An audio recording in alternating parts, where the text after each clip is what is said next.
Didn't see you there. All right, just looking a little janky. My Kleenexes. About to make some tunage. For those of you who don't know, I'm learning how to tickle the ivories. A little bit. I am not really a producer.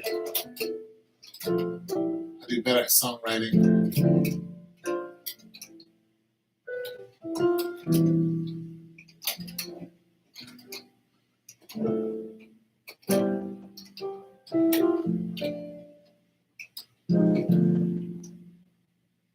Look at your say, man. So checking out my volume is what I'm doing. And I do this because I feel like it. No. I do this and talk. Talk about whatever I feel like talking about. And, you know, sometimes people come along and like it. Sometimes they don't. It's yours. The choice is yours.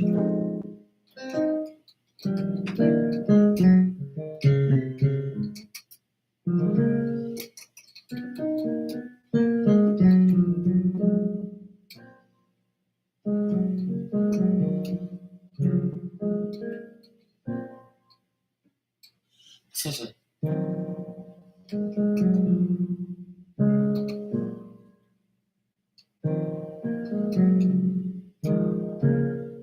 Anyways, so I'm gonna do this, and I'm gonna hit the shower.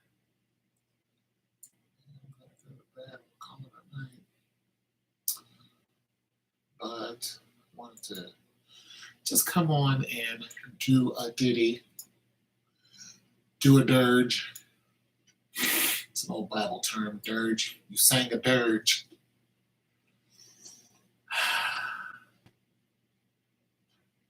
Well, you didn't sing a dirge for me. God was talking about what people haven't done for them. You didn't visit me in jail. You didn't. It's hard to visit people in jail, isn't it? How many of you have ever visited a random in jail? Like, what do you do? Like, it's probably easier for a woman. But for a man, do you just, hey, man, I'm just here to visit you? Shoot, bro, what you want to talk about? By the way, you know, we share the gospel with you.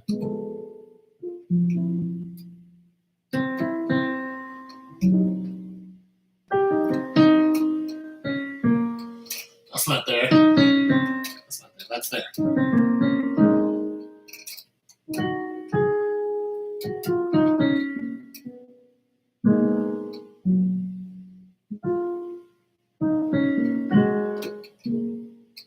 It's there.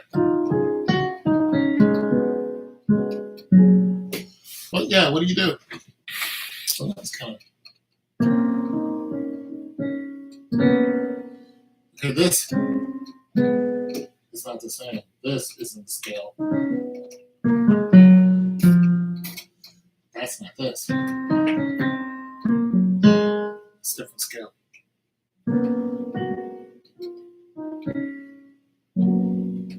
So that's just, it's an old cocktail.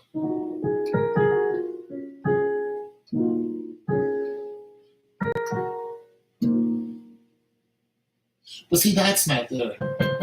It should be.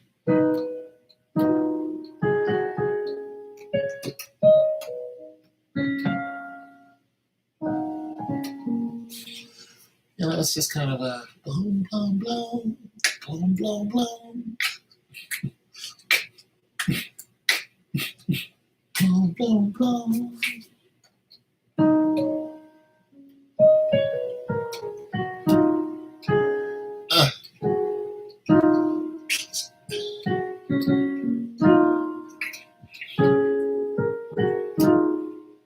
You know, it's the masculine.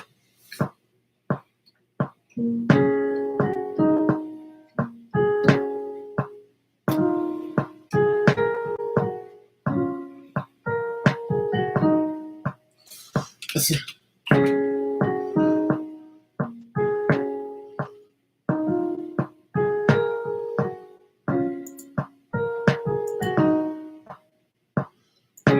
I'm just gonna take a piece of this.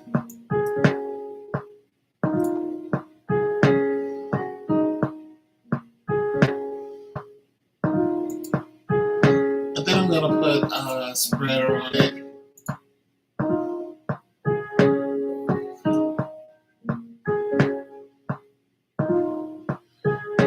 I'm gonna change it. I'm gonna change it, but I do like it. I do like it. Let me do something different with it.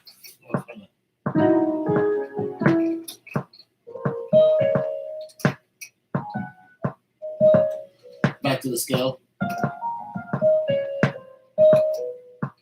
Back to the scale. Back to it.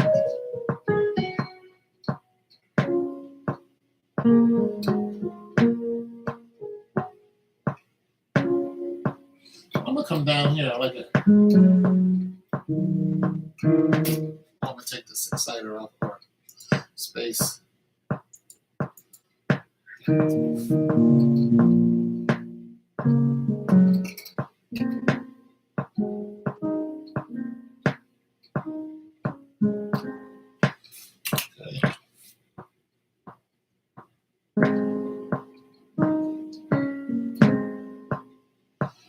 I'm just gonna try that little bit right there. Let's see what that does. Blown.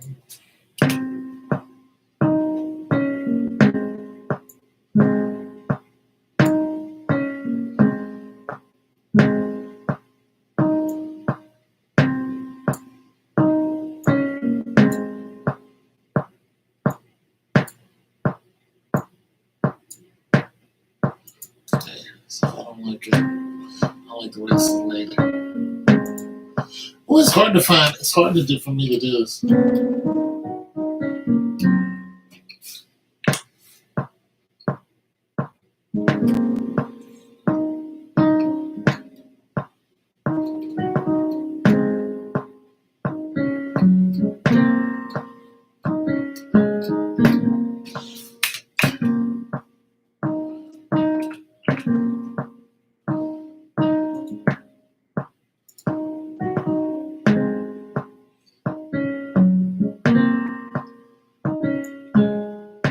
Oh, I suck at this.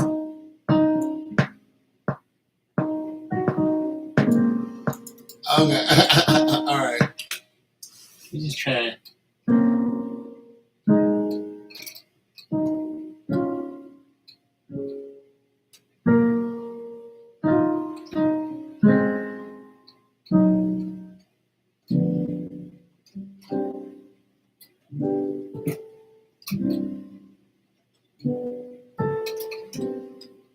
Okay, let me twist it.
nobody was here.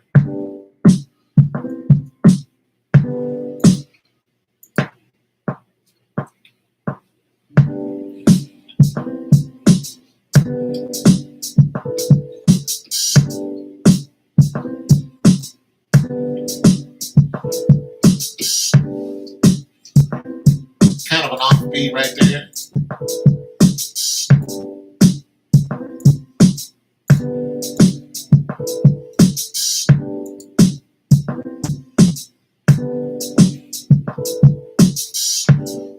I'm probably gonna have to make a riser, but I want a nice. But the risers that they have are like real janky.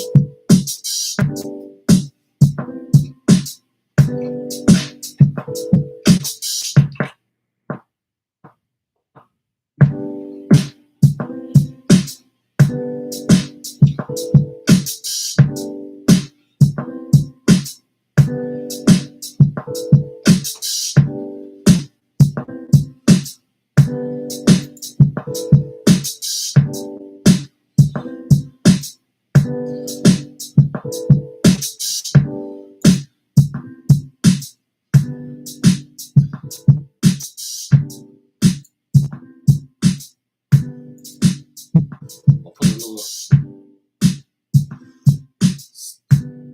what the sun's. Hey, you two, man.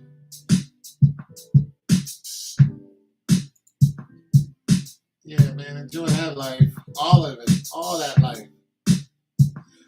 Yeah, man, do that. I was just thinking about life. Like, I'm 55 in a few days, you know? And I don't really have any, you know, I don't have this,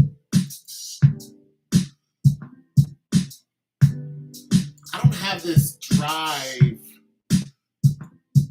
to want to do much. You know, I kind of just want to stay out of the way. It's like, you know, I'm a believer in Christ, so God wants you to be in the way of everything.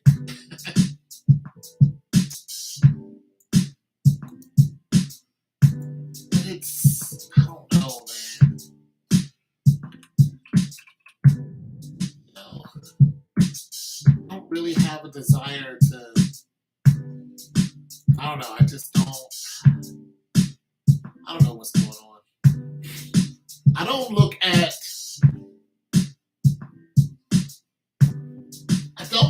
places and go, I want to do that or go there. I don't look at like skydiving and like, ooh, but I like to watch other people do it. You know, I was thinking about maybe going on a cruise just by myself. But I don't want to be around that many people. I don't know, man. I just don't have much of a desire to do stuff. I don't know why that is, but I really don't.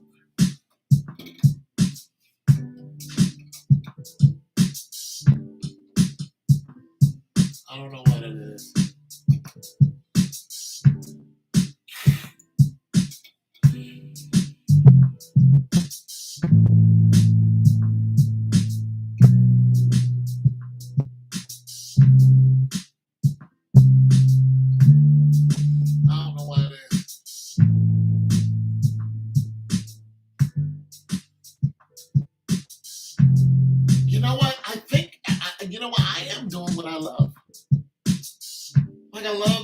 Like, you're the only person that's here. And yet, even when there's 0 people here, I'll still be doing this and filming it. I don't ask you guys for money. Hell, I don't even ask you guys for likes. You know, all that stuff is cool, but I don't know, I just kind of like what I'm doing. You know what I mean? I'm in a very chill spot. You know, just chill, man. You know, I got my little regiment. I got a couple dollars in my pocket.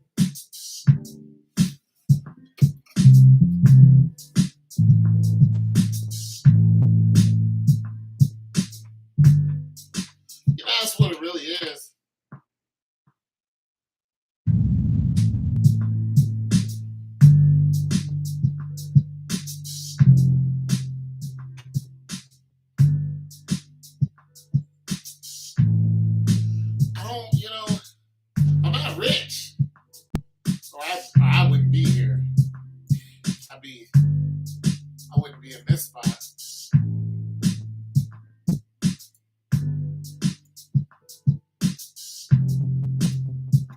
I definitely wouldn't be living in this neighborhood.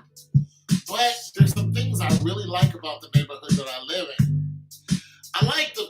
I really enjoy driving around the neighborhood and getting like scrap metal and then seeing what I can do with it. Like I'm all into that now. I've actually thought about building something. I'm in a peaceful state of mind. I really am. You know? But I've actually thought about building something. I don't know. Or designing something. You know, because I've been messing around with, just stuff, metal and electricity. And I was thinking about that today. Like, what could I build that wouldn't get me killed? Because if you build something that disrupts or better makes things look a lot better around here, people like to kill you for it. And I'm not really doing it for like the money to patent it and then getting all this. Well, I appreciate it, so do you. Because I actually had an idea, and I'm going to say it because it doesn't matter. But it was a way. It was a perpetual engine, is what it was, and I drew it out. I have it.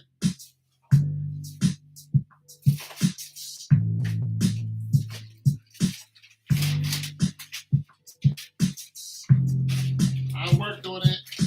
This is part of the design right here. It's all messed up, but yeah, that was part of it.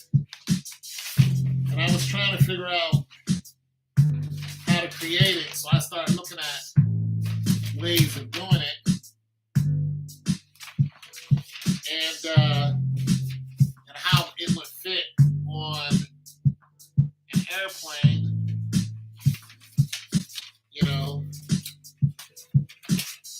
But then I gave up on it because the design in my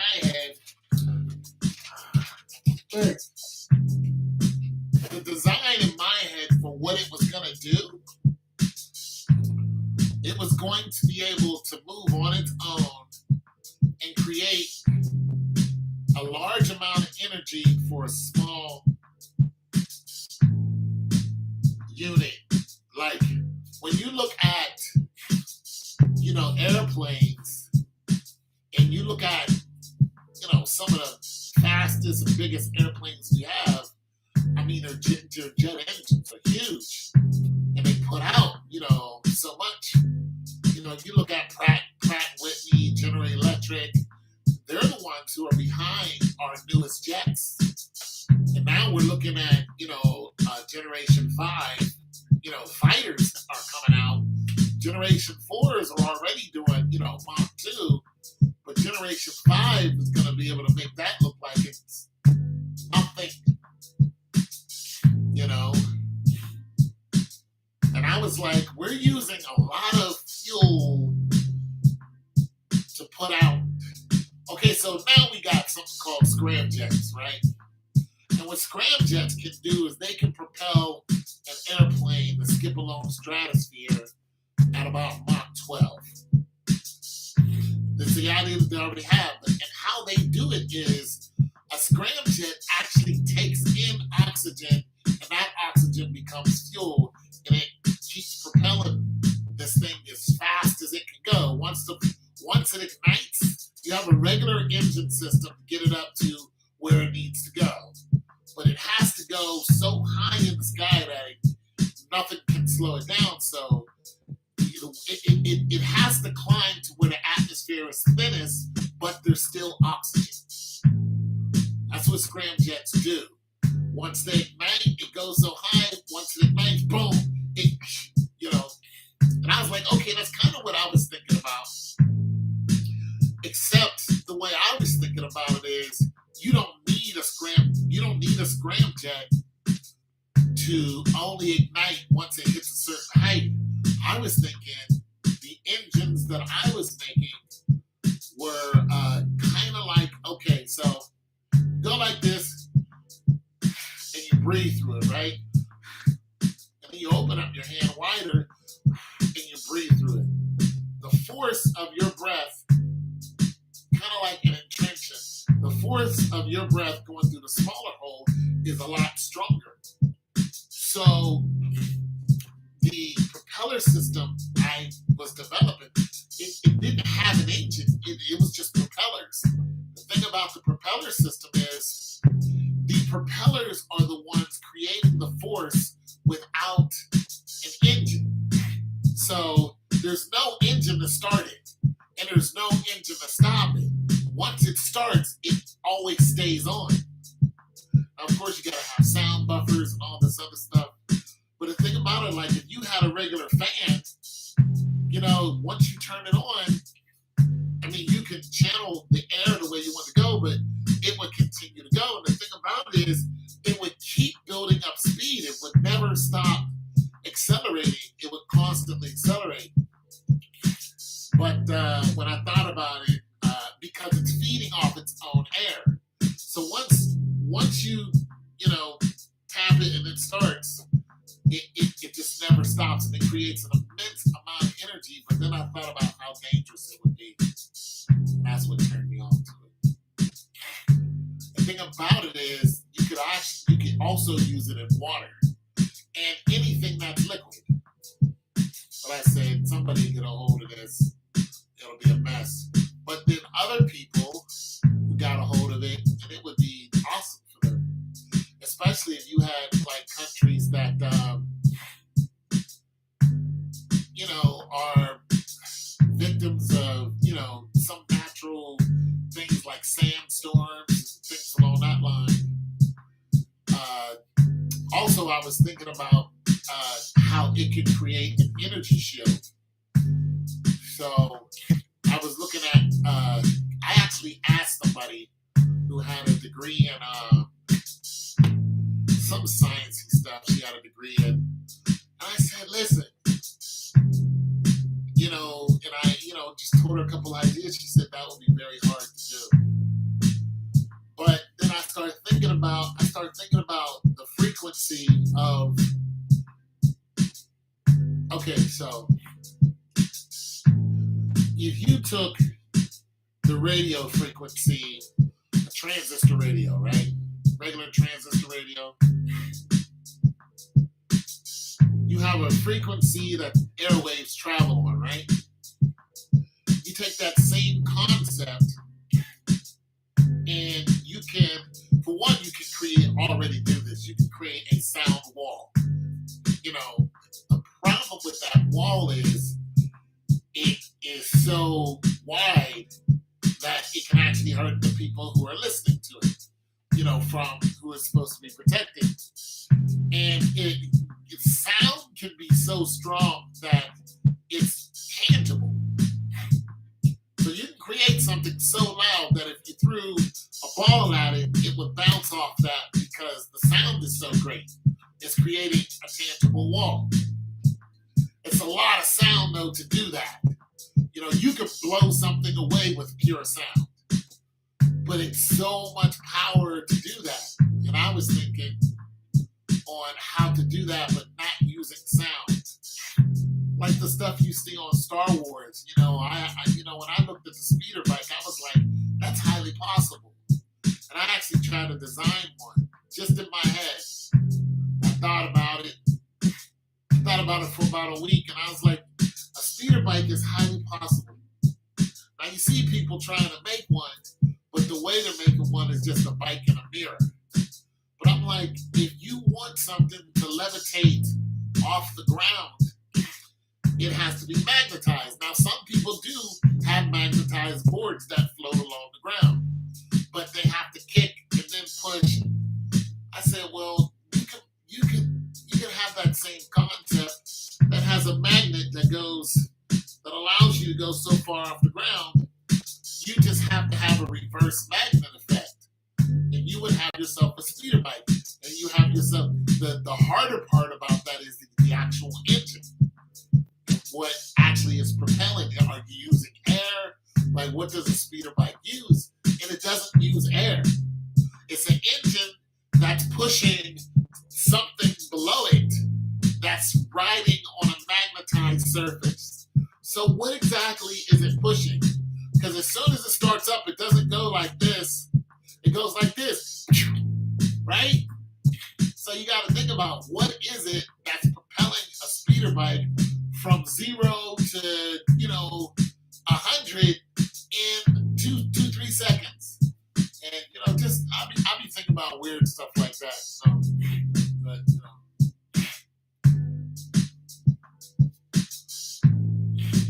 I don't know. That's what I do with my downtime. Like I could make that. Of course, I don't have any skills, but just sitting up here, I'm thinking I have actually seen, heard phasers in demonstrations. Yeah, all that stuff is possible. Hell, I think it already exists somewhere. Listen, the Bible says there's nothing new under the sun. I don't believe that one thing that's created, we created it, it just came out of nowhere. I don't think that one creature that we see in a movie doesn't exist. I believe that every creature that we've ever seen in any movie exists. And there's an actual race of them somewhere. I believe that 100%. Those ideas didn't just come out of some spirit gave you those ideas and then boom, you transferred those onto Bible's all true. And it says there's nothing new up under the sun. And we know this. We know that there were helicopters, airplanes, all that thousands of years ago. These things already existed. Bicycles, motor this, motor that, the internet. As a matter of fact, I believe that the pyramids, of course everybody knows they're not tombs, but people are like, what were they used for? I believe that the pyramids were used for gravity. I think they're a gravitational source. Yeah. I think this is why we're seeing anomalies in gravity. That's what I think pyramids do, because there's a pyramid on every single continent. Why would they build such a monstrosity? Why are there so many in the ocean? There's more in the ocean than there is in land. Why are there so many pyramids? I truly believe that there were a way to, manipulate gravity. And here's the thing about it: all these giant people, and okay, let's look at the giants, right? The giants are giants that we've seen today. The biggest giant we know was 8 foot tall. That's the biggest living giant we've seen. Andre the Giant. Big dude, super strong, wrestler, right? We know this. Now, when we look at the Bible, it says that there were giants that were 35 feet tall. And it even talks about, then we look at these stories of Zeus and Poseidon. Poseidon had to be, people are like, wait a minute, there was a creature, a man-like giant that was like Poseidon. And he stood 2 miles high. And his stride was like, a couple miles long.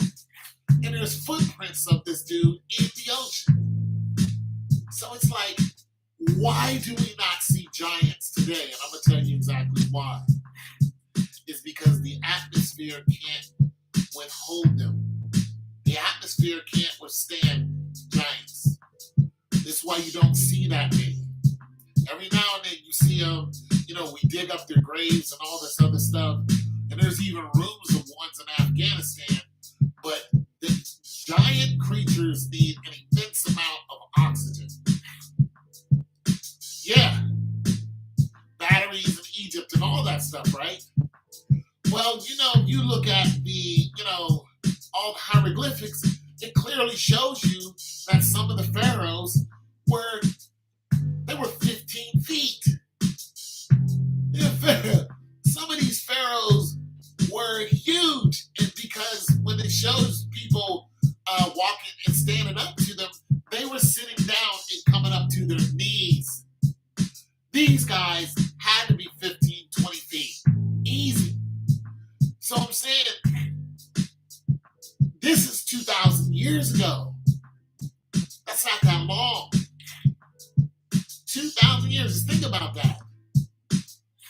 I mean, if you go back all the way to the Africans who were way before Egypt was created, who were also Africans. They weren't Middle Eastern like you see there now. They were black people. And then you go all the way back to Mesopotamia and the Fertile Crescent and all of this stuff. They were all dark-skinned people, but they all talk about the same thing.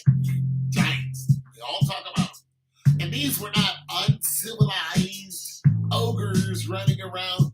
These were leaders.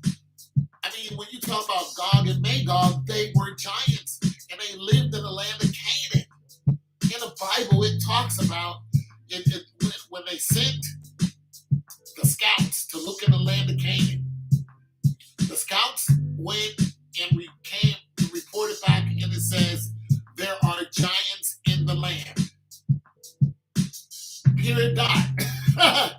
There are giants there. So we know giants were everywhere. You know, they were on every continent. They were everywhere. So when you look at those giants, you go, okay, they were everywhere. Why don't we see them today? It's because God wiped them out. Not so much. Not so much. God did wipe them out, but we would still see more. But we don't even see giant creatures. We don't see too many things that grow to a colossal state. There are very few that are enormous. There are worms that live on, I forgot the name of the island. Might be Madagascar. These worms are like this big, and they're huge, they're like this big, and they're all over the place. And the thing about these worms, they're so massive. The thing about them is, you know what eats them? You would think large birds come down and eat them. At one time, there was a bird that used to eat them. This thing was 12 feet. It was 12 feet tall, and it was carnivorous, and it ate, pretty much everything. It's dead. But you know what eats them things? Snails, and the snails are like this big. They're huge. And they pull these worms out of the ground and just eat them. It's just like, if you ever saw an earthworm this big, that fat you'd be done. I mean, they're huge. You'd be like, but on this particular island, they're everywhere.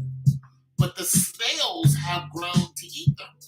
Now, there are some lions that also live on, I forgot the area where they live at, but they only eat buffalo. So these lions are larger than any other lion you've ever seen. They're just huge. You know what I mean? But they're not giant lions. They're just big. The thing about it is, if you added oxygen, even to humans, to anything, if you added more oxygen to us, oxygen does what? It affects our blood, everything, right? Whenever somebody goes to the hospital, they're, one of the things they give them, they want to give them liquids and they give them oxygen, right? Just think if the oxygen you breathe was, for one, a lot clearer. It wasn't all this industrial because you're sucking in a lot of foreign toxic stuff right now. You're doing it all the time.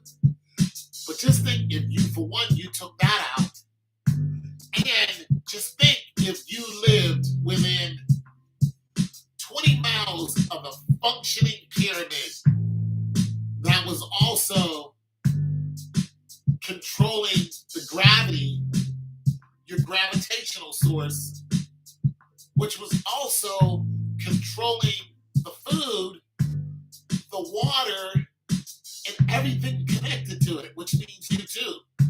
You're going to see people grow up to colossal sizes. That's what I believe the pyramids are. I believe they control the atmosphere. I talked to a doctor, PhD in genetics. I asked her, said, why aren't there giants in the land? And she says, I don't really know. But then she kind of started talking about what it takes to have something that big survive. So on a genetic level, you need to have probably 2, 3, 4 times the amount of oxygenation inside of you and blood, healthy blood, pumping inside of you to be able to hold that type of frame. The giants that we have today that are walking around 7, 8 feet or 6, 7 feet, some of them have giantitis. Now, that is a disease actually caused by the pituitary gland. So here's your head, right? There's the front of your head, here's the back of your head, here's where your atlas is. Your atlas bone sitting right here, right? So your crown of your head comes down here, here's where your neck is. Here's where your atlas is, and slightly tucked into that above it on the inside is a gland that is being crushed by the skull, in between the skull and the atlas. I'm not even sure if I said that right, but it's something like that. But it's a pituitary gland. And what it does, it's releasing a growth hormone. This is why you see the giants that, are 7, 8 feet now, they have bad knees. Their body hurts. They can't run. They're not athletic. They can barely walk. I mean, they're having some real problems. And that's because they're growing and they're still growing. Now just imagine your body being able to take in enough oxygen and your blood being able to support your lungs, everything, to support you constantly growing. That's what's happening to these people who have giantitis. I think I'm saying that right. Their body is still growing because the pituitary gland is still being signaled, is being crushed actually, is being signaled to release this hormone. Keep releasing, keep releasing, keep releasing. So just imagine if these people were healthy. Andre the Giant was so strong, he was able to pick a full-grown man up and and we're talking about a strong man. This is what some of those guys would say. When he wanted to do something, it's like, no, don't do that. He'd just pick them up and just move them like they weren't even there. And he drank and smoked and, all this other stuff. He had a crazy appetite. Now just imagine if Andre the Giant lived during the dinosaur times, which is only 2,000 years ago. He would be probably Goliath, except he would be bigger. Andre the Giant 2,000 years ago would be about 15 feet. And here's another thing. If you look at the Bible stories and you start really thinking about it today, you go, well, let's look like Samson and Delilah. Samson said his hair gave him strength, right? And when you cut his hair off, he was weak. Now, when they tied him up after, Delilah tricked him, they cut his hair, they made him weak, they tied him to 2 beams. These beams that the Philistines tied him to were part of a whole building structure. There were a bunch of people in this thing. It was a huge building that they were in. They tied him to the 2 support beams, which were these huge columns. When he got his strength back, they didn't even know it because he was blinded. They thought he wasn't strong anymore. When you read the word, you go, wait a minute, you didn't say he grew his hair back. I need to read that story because I don't think it said he grew all of his hair back, because if he grew all of his hair back, they would have just cut it off just to keep him weak, right? So how much of his hair did he grow back to be able to take the 2 support beams and once he did this, he brought them both in and they fell and it killed him and it killed more Philistines than he ever killed killed before. How is it possible? And how much time expanded from when he lost his hair to when and lost his strength to when he got his strength back? Didn't say he was there for 20 years, 30 years. No, it was a very short time. You get what I'm saying? It didn't say that he was a giant. This was just a man who was blessed with strength, and he thought it was his hair. Didn't say his hair grew back. Just imagine having that much strength, and you're a regular man. You're not a giant. It didn't say he was a giant, did it? Because if it said he was a giant, it would have been, oh, he's a giant. I understand that. He was a normal-sized man that brought down 2 support beams by doing this and killed more Philistines he ever did on the battlefield. How'd he do it? It's because the air was different back then. Everything was different. Not only that, you ate a lot of natural stuff. So if you take an island of nothing but healthy animals that grow on their own, they're not manipulated by man whatsoever, and then you go to that island once a year and you grab whatever food you're going to get from it, whether it's vegetables, fruits, animals, once a year, so everything replenishes, and you eat just that and don't eat nothing that you've been eating, do you think you'll be a stronger person? Do you think you'll be healthier? The answer is absolutely, you will be. Now, just imagine putting a dome over that island and then pumping oxygen into it. Now these animals are getting more oxygen, they're faster, they're stronger, they're only eating natural stuff. There's no pesticides, herbicides, there's nothing falling on it that's dangerous to it. There's no humans that are, killing off one animal so the ecosystem is tipped. And now you have animals that are an amalgamation of or an abomination. You know there's 3 creatures created to every one that is extinct. We create them. There are creatures on this planet that we created. There's 3 to every one.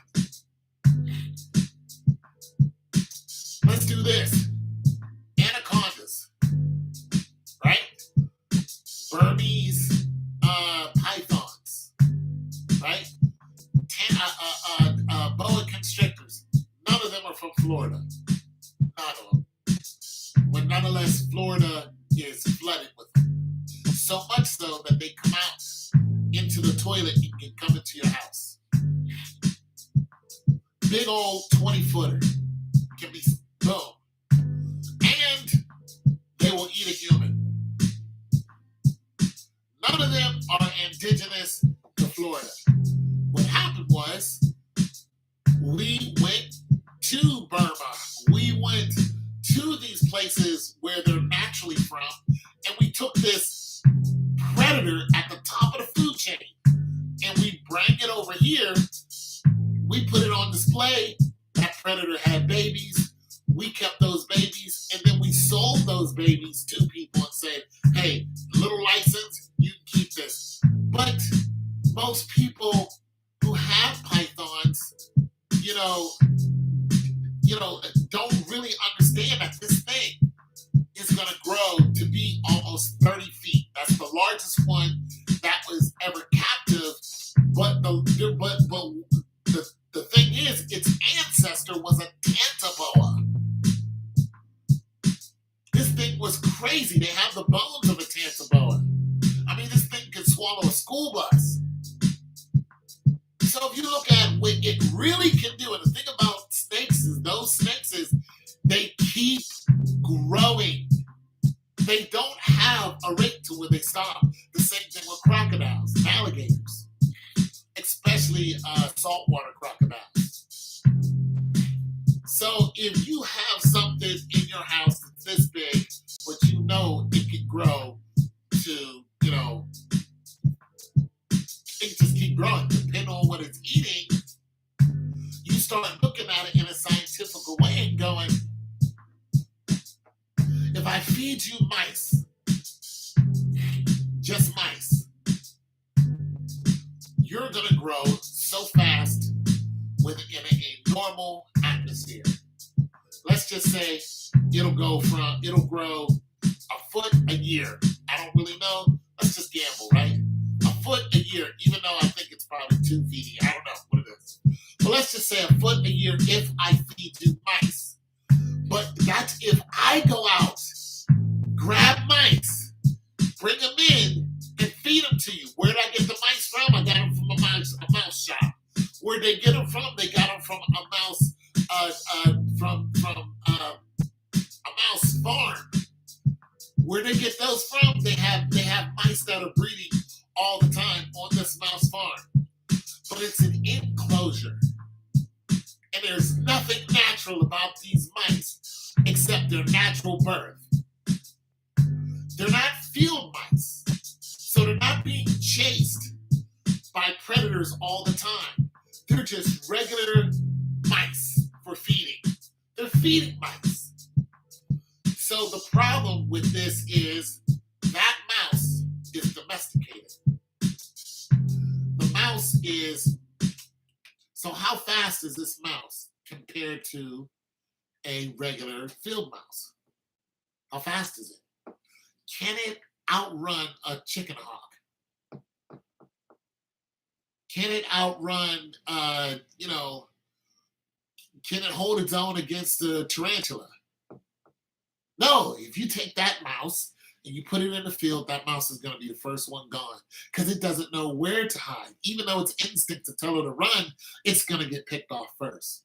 Now, if you fed that same snake mice that you actually went out and caught in the wild, that snake is probably going to grow 2 feet per year.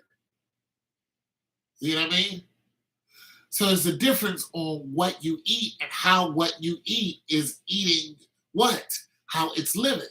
It's just a huge difference. All the stuff that what we eat, we don't capture. Most of us don't grow it. The last hamburger you had, you didn't slaughter a cow. But even so, people are trying to pitch you the cow is a grass-fed cow. It's a blah, blah, blah. But let's just say that you decided that you were only going to eat wild cows. Now, we have this image in our head that cows are stupid. Cows aren't stupid, and neither are chickens. What are the chances that we created cows?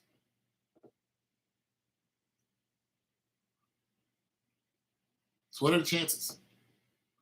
This is an animal that's a ton plus. Huge, right? It's got horns on its head. And the only ones that we fear are the male bulls. But let's think about that. Let's take the same cows that we eat, domesticated or undomesticated, and let's go back to the hunter-gatherer stage. And even if you want, you can go all the way back to the dinosaur stage.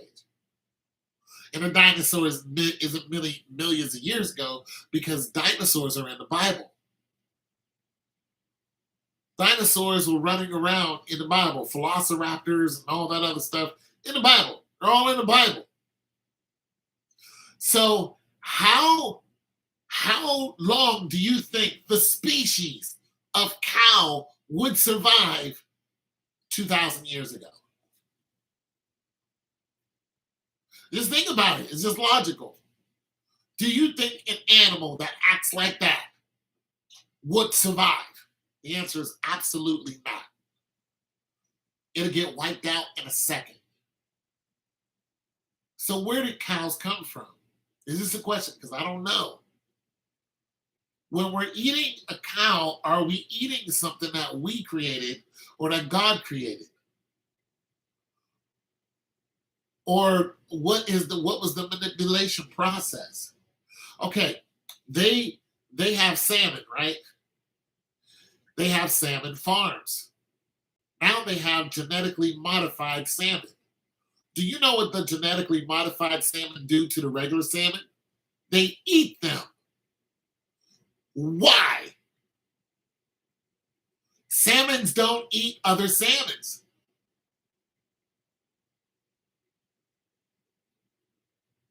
You see what I mean? By the stuff that we create to every one that's wiped out, three of them we create. To every creature. Like, where did the cow come from? And you can go and somebody, some paleontologist will say, hey, the bones of this, that, and the third. But listen, even when you look at Jurassic Park and what they tell us dinosaurs did, even when you look at the docile animals, the herbivores, you'll notice something about the herbivores. Every single one of them do the same thing. They all have a defense. Tell me, what is the defense of a bovine? What's the defense of a cow?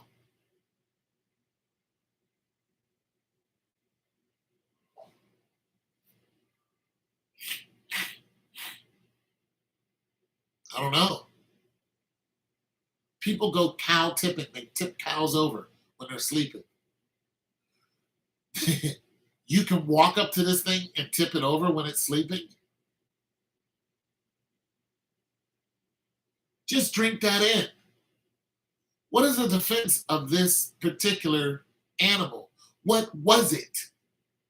Because when you look at something like a triceratops, triceratops had the horns. If a velociraptor came after it, and there were many types of velociraptors were actually birds. And the name velociraptor means fast eater. But nonetheless, if we take the top tier of velociraptors, these things could hit 60 miles an hour. 60 on open ground. But they lived in the woods. Just drink that in. So you got something that can hit 60 miles an hour. We don't know what the PSI bite force was, but we know a gray wolf right now has a stronger bite force than any dog. A gray wolf, 1,700, it's up there. It's crazy. Your regular pit bull is somewhere around 500. A gray wolf is around 1,700. You can imagine what the bite force of a velociraptor is if it's hunting a triceratops. The cousin or the ancestor of the triceratops, this just gets to the point. The ancestor of a triceratops is a what? A rhinoceros. What is the defense of a rhinoceros? He has a horn. He has thick skin. He weighs 2 tons. But yet lions still eat these things. What is the defense of a cow?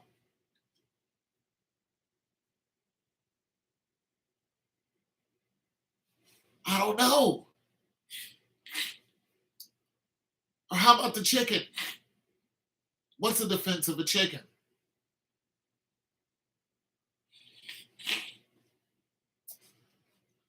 Where'd the cow come from? I want to know. I'm going to look it up. How did the cow become so docile that it will willingly walk into a slaughterhouse? Have you ever been to a slaughterhouse? I have. I used to work for one. I was a security guard.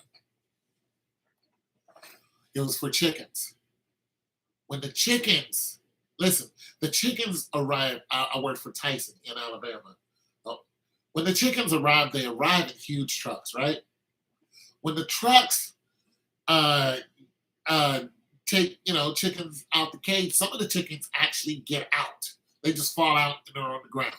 If you work at one of these places, you're always going to see a full-grown, healthy chicken walking around. That chicken has no fear of all the people that are there, even though it's getting slaughtered. like right there. And it's open. You can see, right? Like, boom. That's where it's going to go and get slaughtered. What is the defense mechanism of a chicken? Of those chickens?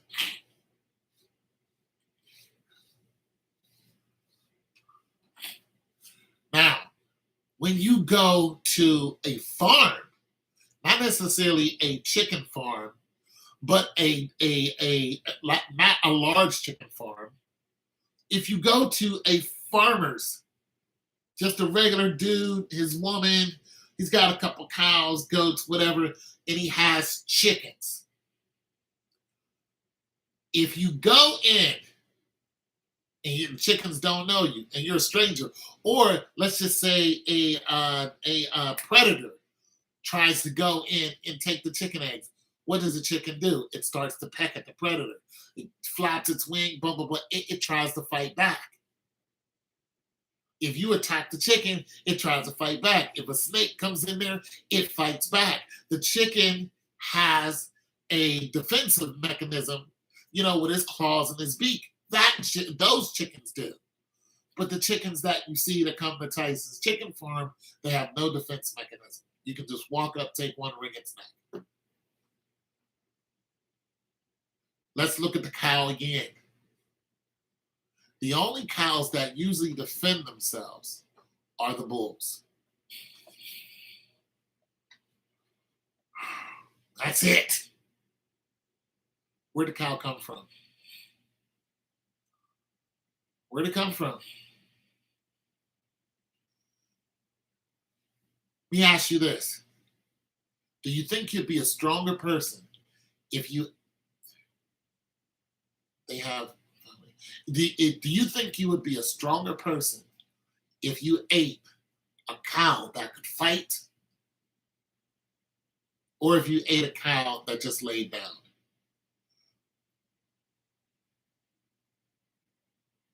You're going to eat hamburgers.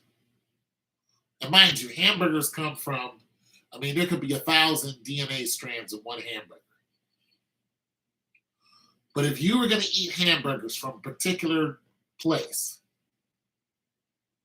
would you want to eat the hamburger of cows that you could not go in and mess with? Like these cows, they're not going to nobody's slaughter. You had to hunt these cows. Like these things were like shoot. I forgot the name of the animal I'm thinking of, but it's in the Serengeti. Buffalo. They're not. They're some type of buffalo, and even buffalo, because buffaloes will do you. But these particular ones I'm talking about, they got to run from lions and whatnot. But you know what I mean? It goes back to what I'm saying about the lion. These lions were eating those buffaloes that fought them and that could kill them. And they all grew bigger than the regular lions. If you were eating that same meat, how strong do you think you'd be? How strong, how tall do you think you would grow? Which leads us to start thinking, are we at normal height and normal strength? The answer is absolutely not.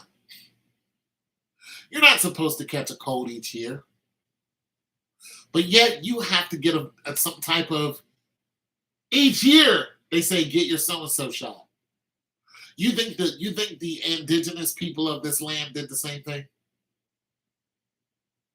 It's to fight off diseases.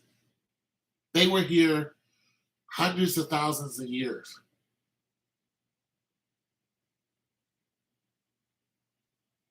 Do you think the food that you eat is keeping you weak? But a lot of people like to go down to a farmer's market. I don't know if you've been to a farmer's market before, but I have. We have one that's downtown. Went to the farmer's market. You ever seen just a regular chicken breast? It's about what? About that big? Chicken breast? Farmer's market? That big. I didn't know what I was looking at. And here's the thing, it was a regular sized chicken. The chickens you eat, this is a whole chicken. Chickens at farmers market, this is a whole chicken.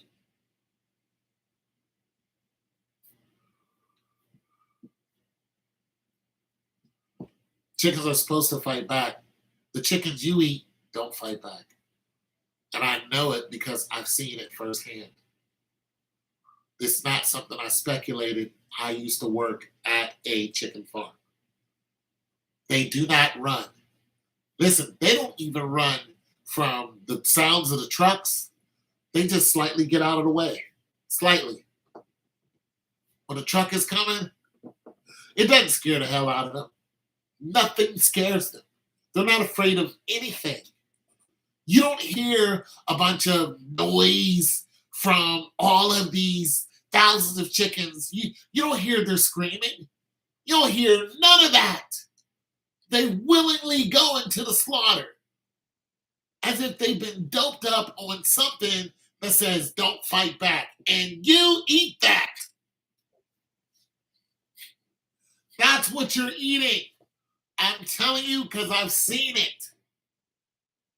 You're eating creatures that don't fight back.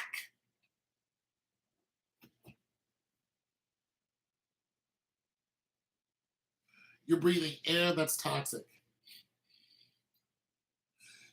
Here's a kick in the pants.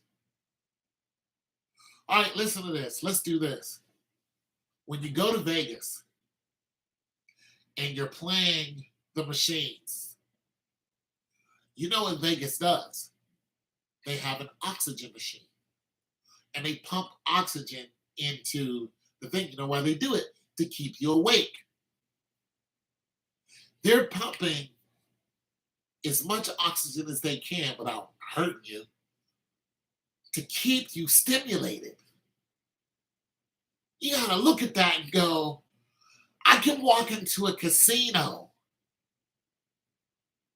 and I'm awake way past the hours I'm supposed to, and I'm invigorated. Not only am I awake, not only am I conscious, I'm doing more. I'm excited. I'm totally cognizant. I'm totally aware. My heart rate's up. My blood pressure's down. My sugar levels are all even because they're pumping oxygen into, and they're feeding you. So they're feeding you whole dinners for cheap. Get yourself a $2 steak. And they're pumping oxygen. Now, do you think it would work without the oxygen? The answer is absolutely not. You walked into a lab, this was happening. This is something they scientifically found out. You pump oxygen into this building. The people will be more invigorated. They'll be more alive. But as soon as they walk out, they'll be sleepy. As soon as they walk out, they want to go to bed. As soon as they walk out. Now you wake up the next day, you're doing the same mundane thing. You have the same amount of energy over and over and over again. You walk into a casino, you have more energy. Walk out, less energy. In, more, out, less. This is all true. It's oxygen. The pyramids controlled oxygen. They controlled gravity. This is just my theory. And because all of the pyramids are turned off, this is why you don't see giants. And if they turned the pyramids on, for one, you'd probably have earthquakes. You'd have large tsunamis. The world would be in a tiff. You would have water where, let's look at it like this, the Grand Canyon. The Grand Canyon wasn't built by the wind itself. It was built by water. That's how the Grand Canyon was built. It's water erosion.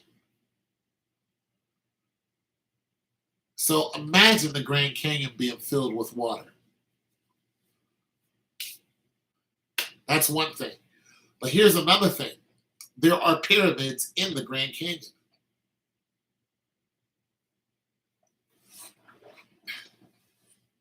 Wherever you see pyramids, you see what? Water. There's water close by. The Egyptian pyramids, which are the most famous pyramids we know, are sitting next to what? A sphinx. That sphinx has watermarks along it. It was built and then water was settling there. Wherever you see these large pyramids, there's water close by because there's some type of dynasty that was there. There was water in the Grand Canyon, and now there's not. I think listen, this is just a theory. I think if the scientists go and, okay, they think they found Cleopatra's, her tomb. I don't really think they did because Cleopatra's castle is actually underwater. It was sitting next to a river. That river, boom, eventually came, boom, swallowed it up. Her whole area where she lived at is submerged. But let's just say that they did, right? And they claim some woman found it. To say that they did. I used to work for a museum in Atlanta. And I worked for the museum that so-called had King, the Pharaoh, which I already told you guys that story. Turns out that a lot of it was fake of what they're talking about. It's just like, so I don't really believe that's Cleopatra's. But nonetheless, what they're doing is they're still digging, right? They're still trying to find out what was, 2,000 years ago. They're trying to figure out how the pyramids were built and, these 70-ton, yada, yada, yada. When somebody finally figures out what the pyramids were and how they became to be, they're going to try to activate it. You see all these movies like Indiana Jones and all these movies where they discover something. What do? They turn the damn thing on. If they turn on any pyramid, especially any major pyramid, that pyramid, to me, this is what I think, just me. To me, that pyramid is going to change the landscape of whatever continent it's on. In our case, there would be the ones in the Grand Canyon. I think there's like 3 of them there, I'm not sure. But nonetheless, I also think that if you turn one on, another one's going to come on. This is just what I think. And I think once they do, the land itself is going to change rapidly. I don't know how violent that would be, but I know there are more pyramids underwater than there are on land. With this in mind, let's examine the Pacific. The Pacific has what? The Ring of Fire. I think it's the Pacific, not the Atlantic. The Ring of Fire. The Ring of Fire is a group of volcanoes that are all connected. And under those volcanoes runs a river of lava. Just miles and miles of it. Deep into the, boom, just rivers of lava. Any one of those can activate, and every now and then they do. Underwater volcanoes. But they all don't activate at once because the tectonic plates would, do some moving around. However, For it to be catastrophic to us, it doesn't take all of them to move. There are 5 volcanoes that are called super volcanoes. One of those volcanoes sits in Yellowstone Park. That's where it sits.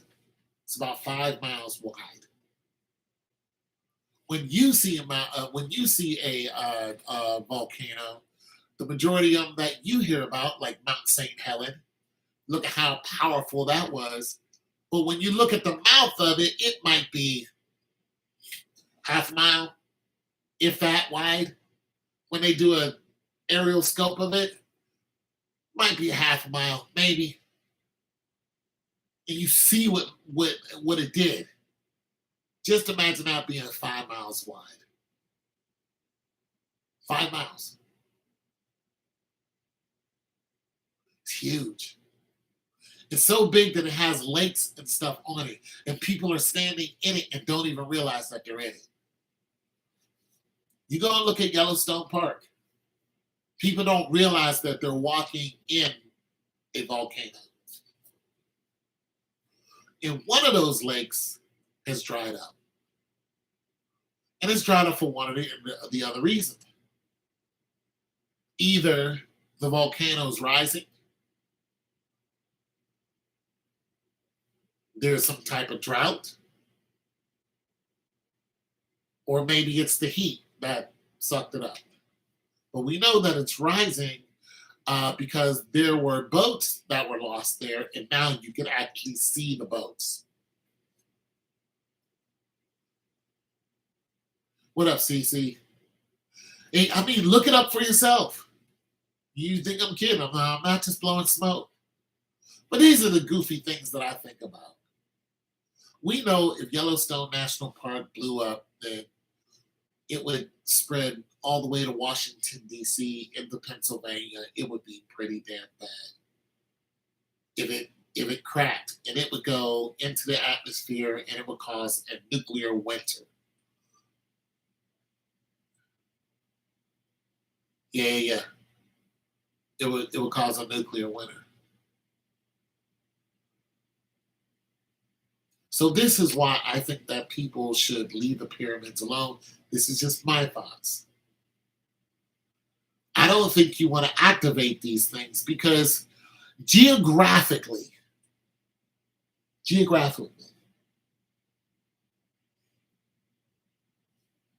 everything is in the right place for the situation.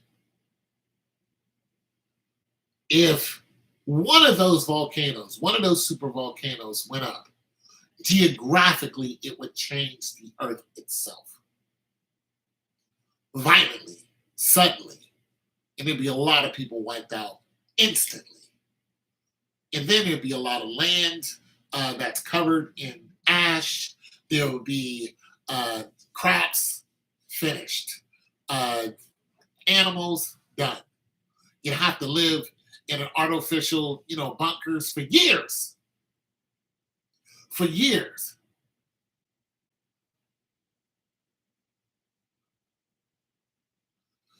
Well, it's the thing about it is it's not okay. So in order for that to happen, it would okay, so you have tectonic plate here, volcano here, in between it, magma. So it wouldn't necessarily blow a hole in the center of the earth. However, that tectonic plate could move suddenly. And just one slip of a tectonic plate, you have tsunamis. And we've seen what one of them did a couple years ago, some 10, 15 years ago, wiped out 240,000 people in one day. Bang. So yeah. So if they moved, But what I'm talking about is if a super volcano goes off, what I'm talking about is if you lit up some of these large pyramids, if they all of a sudden came on, I think that the Earth itself would react violently. And I think one or more of them will go off, especially the volcanoes that are under the ocean. And then you would have a major movement of the tectonic plates. As a matter of fact, we know that the Earth was a Pangea at one point. It was all, it already is, King. Thank you. We know that the Earth was a Pangea at one time. This is we know this, and this is why when people go, ask Noah, how did all the animals get onto, all the ship? It's like they're all the same animals. They, it was the Earth was a Pangea. The African elephant is the same thing as the elephants that are in India. It's an elephant. What are you talking about? There was once an American lion, like with a mane. Like what are we talking about? So yeah, any of those. Don't even mention. Yeah. So I'm just saying, if we turn on any of these, I think that it's going to cause a chain reaction all around the world. And now they think that there are volcanoes that are in, what is it, Alaska? Uh, they think they're at the poles. They think that they're everywhere. And there's just no doubt in my mind that they are. People be playing with, yeah, they play with Mother Nature. And I just don't think people understand the volcanoes. We keep going, not the volcanoes, but the pyramids. And we keep going into these things going, what are they? What are they? First, everybody thought they were tombs. And we believed this when we grew up. And now they come to find out that there's not one tomb in there. All of the pharaohs were buried into a place called the Valley of the Kings. The Valley of the Kings is a side of a mountain. That's what it is. They were buried in a mountain. They weren't buried in any of those places. They were all buried at the side of a mountain. So why are the pyramids there? What were the pyramids for? The pyramids weren't some monument to some king. I think all the pyramids were necessary. This is why I believe, this is why I believe that they worked so hard to make the pyramids. It wasn't because they wanted to, it's because they had to. And here's the thing, the pyramids got smaller and smaller. And why did each dynasty keep building pyramids? If it's not a tomb, which we know it's not, why build this huge pyramid that's on the Earth's axis? It's got all these. You can't build one of those today. You can't do it. Obviously, there was machinery involved. Took lots of people, lots of strength. Why build one and then each dynasty? You build another, then another, and everybody pitches in to do it. Everyone. Everyone is in on it. The Incas, the Mayans, the Peruvians, they have the ziggurats. Chichen Itza, yeah, they have ziggurats. Aren't there pyramids?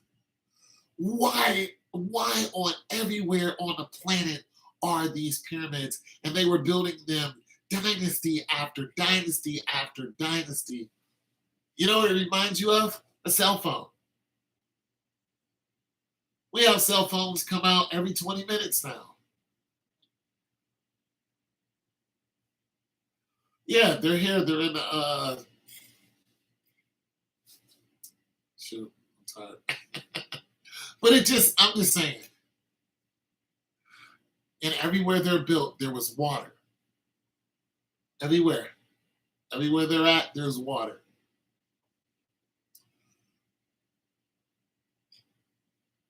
They're in Grand Canyon, along with hieroglyphics and the statues of people who look like me. They're actually darker than me. Very, very dark.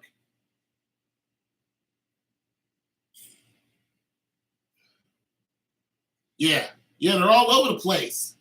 Why? How do you get that together? How do you tell everyone in your civilization, we're going to build a pyramid and all of you guys are going to help? And nobody goes, I don't want to build a pyramid. Everybody's like, you know what? It's time to build a pyramid, ain't it? How's that conversation go? Yo, Khufu, what up, homie? What up with you? Digging the scarab, homie. Digging the scarab. It's fashionable. I like the scarab this year. Hey, look, it's time to build a pyramid. Yeah, it is, isn't it? Let me look at sundial. Yeah. Better get on that.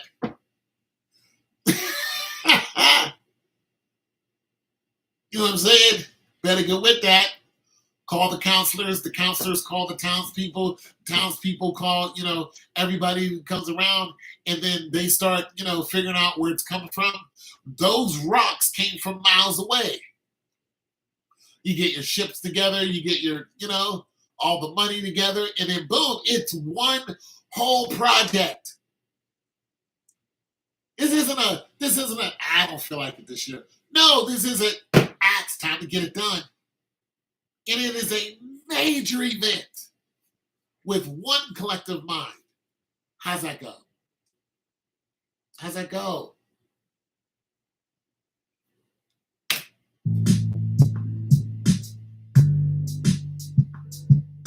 I'm just saying, I may be a little off my rocker, but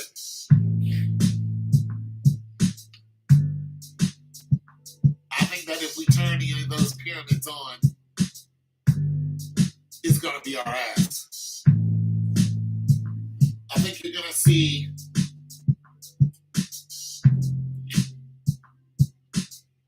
probably 4 or 5 million people walk off the planet. Excuse me, billion. It's going to be bad.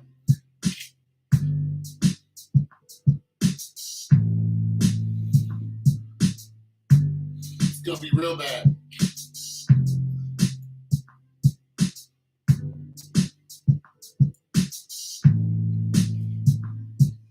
You're going to see billions of people just walk right off the face of the earth.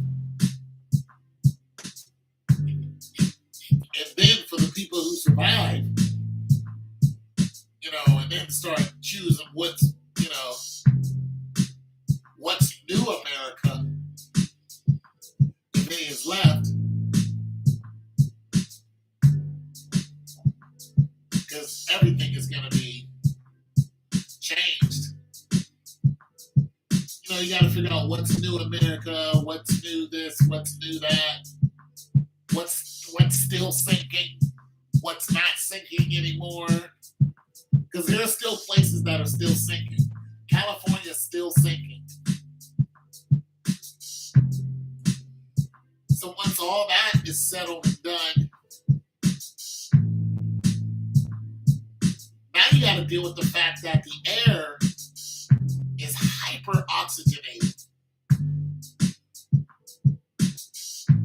Hyper.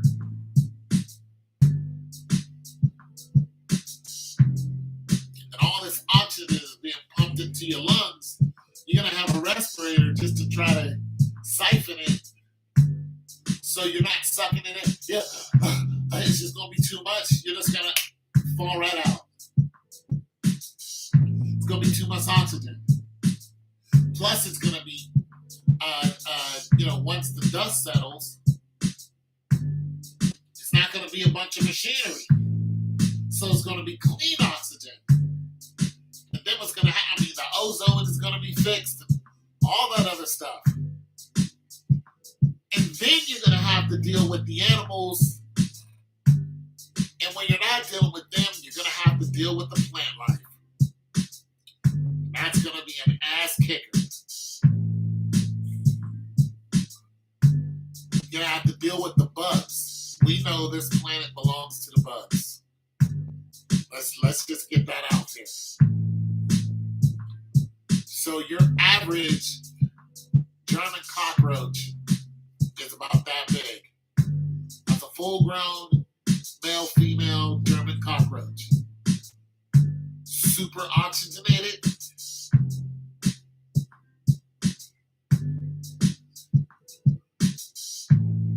If a German cockroach was the size of a child, it can run at 98 miles an hour.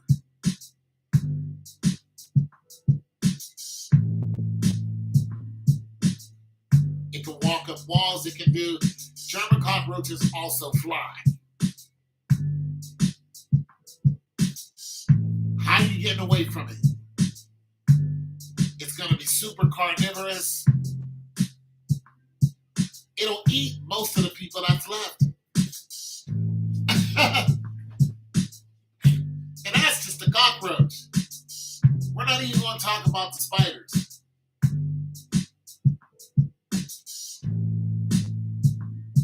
I mean, listen, in the rainforest, there's some people that were in a rainforest, they were driving in a rainforest, and they said they saw a spider 5 feet. They saw a 5-foot spider come walking out on the road. 5 feet. A 5-foot spider.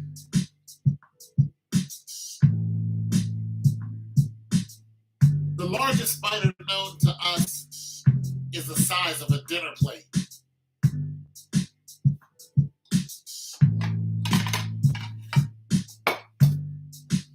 This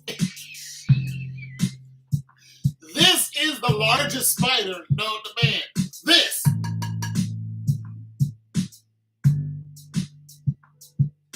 right here is called a black bird eater or a Goliath spider. A little known fact about the Goliath spider. It lives in trees and it jumps down on birds and eats and grabs the birds and eats them. No, sir. 2-inch fangs. Imagine that creature hyper-oxygenated.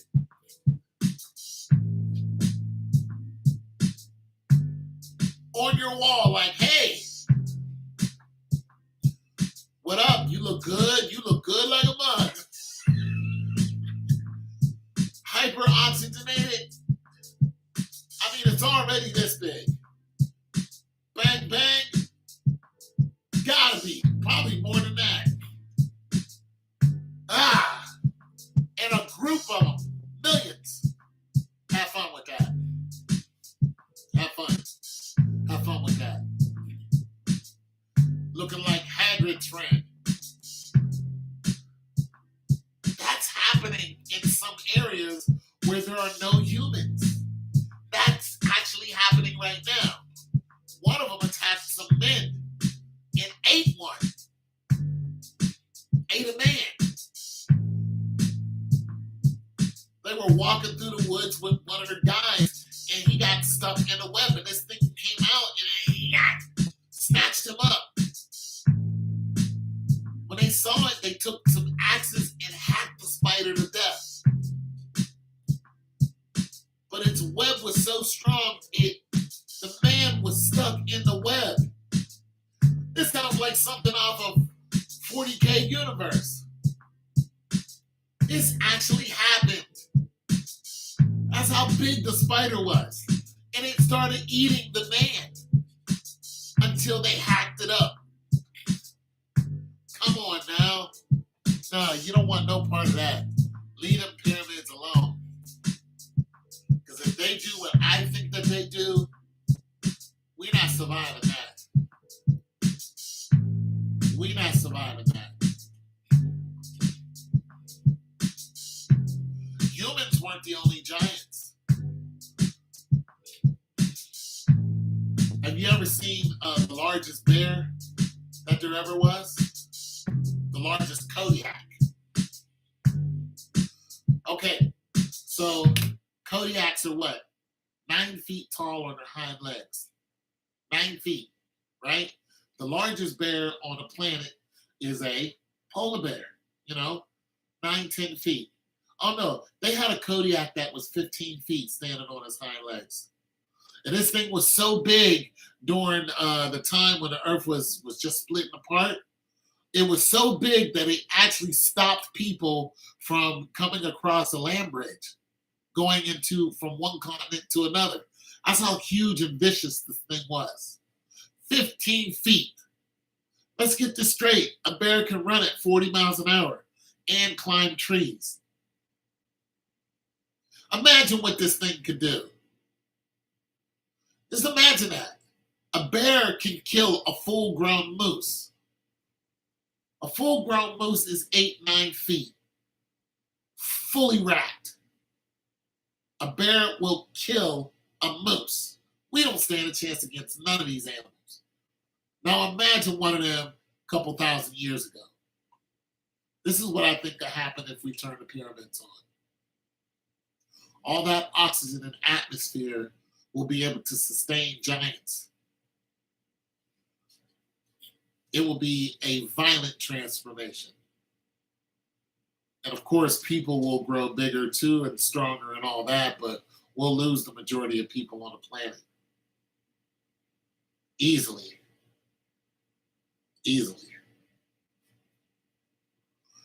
Hell, I think the pyramids were turned off.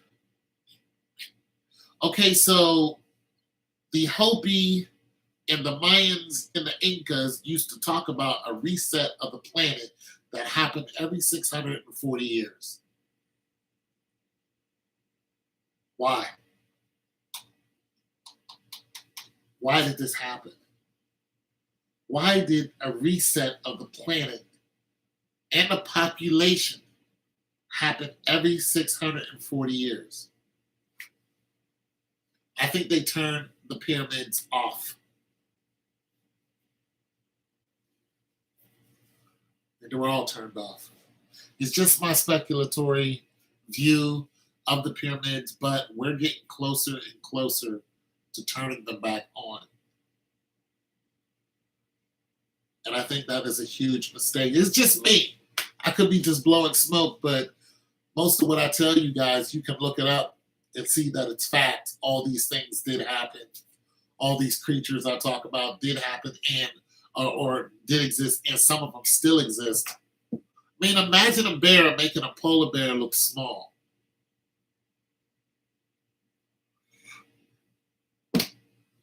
Some of the creatures that they think are extinct are not. They thought the coelacanth was extinct. They just found one. The dodo bird, they think that that's still alive. So, I mean, I'd love to have a scientific panel tell me, what they think. But a lot of what I'm saying is not speculatory. It's fact. There's no pyramid that's active today. But nonetheless, all the pyramids were some type of power supply. All of them looked like they had a light bulb in them. They all functioned. And it took a mass amount of energy for just to build them. And here's the thing about them. They look like they were just built. If you look at the pyramids that are, hell, not far from here, if you go to, Chichen Itza and look at those pyramids, they don't look like they've been there for thousands of years. You know where the largest pyramid is? It's in China. It's in China. And it's so big that it looks like a mountain.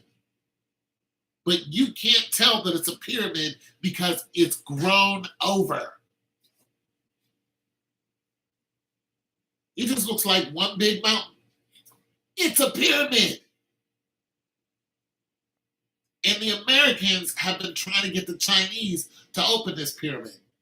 But the reason why they won't is because there's an emperor's tomb inside of it.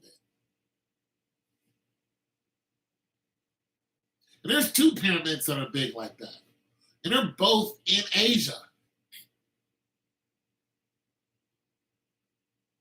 One is speculated to be where this tomb is. It has a whole ecosystem inside of it. This thing is colossal. And it's man-made. It's bigger than all the pyramids of Egypt. All of them. It's a man-made structure. And it's completely grown over. One of them actually has a church built on top of it. When you go there, you look at the church, you're like, hey, I'm in a church. No, you're standing on top of an actual pyramid. There were giant spiders sighted in 2010 in Africa, in the Congo region. I think that's what I was talking about, but there's also some in the Amazon rainforest. Now, here's the thing about the Amazon rainforest. The Amazon rainforest at one time had like 20 million people. They were all wiped out when the Europeans came to visit them. They were wiped out by like yellowpox or something like that. Same thing that was killing the Indians. There was this whole, if you notice, the early settlers or the explorers, the conquistadors, and all their stories, a lot of them sound the same. The ones, Ponce de Leon and him looking for the fountain of youth and all this other stuff. They traveled all over the world with these exploitations to divide and conquer. But during their traveling, the places that they touched down killed a lot of people without them even knowing it. When they went to the rainforest, they took a ship and cruised down. Matter of fact, they didn't even mean to do it. It's by accident. They cruised down the Amazon, and they saw all these people, all this civilization, these buildings, everything. And they were just amazed. Of course, they stopped and talked, but all it took was one contact. That person got sick and spread the disease, and it spread like wildfire, and it wiped all of those people out within a very, very short time. He went back and told his people about it. 100 years later, they came back, and they saw that the whole thing was completely grown over. It's like he was lying. Now you know what they're finding? There's a whole civilization that's right there. And in the Congo. There are whole civilizations under all those weeds. And they're finding out that the Amazon is not an actual natural-born forest. It's not. That's all there because of the people who live there, planted and all this other stuff. Well, once you leave plants alone, they just do what they want to do. That stuff is not indigenous to there. That wasn't a rainforest at all. It just became one because you left the plants alone. All the people died, so there was nobody there that was it.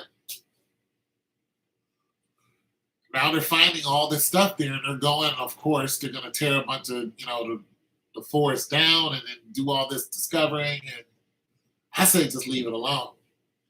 But you know what they're going to find? I guarantee you, I'll put $100 on it.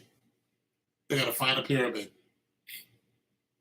Guarantee you they're going to find a pyramid there.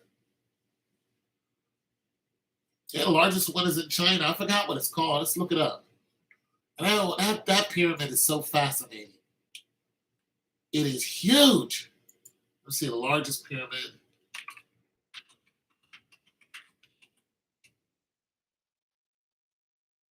Pyramid in the world. Largest is okay, there's one in Mexico. Okay.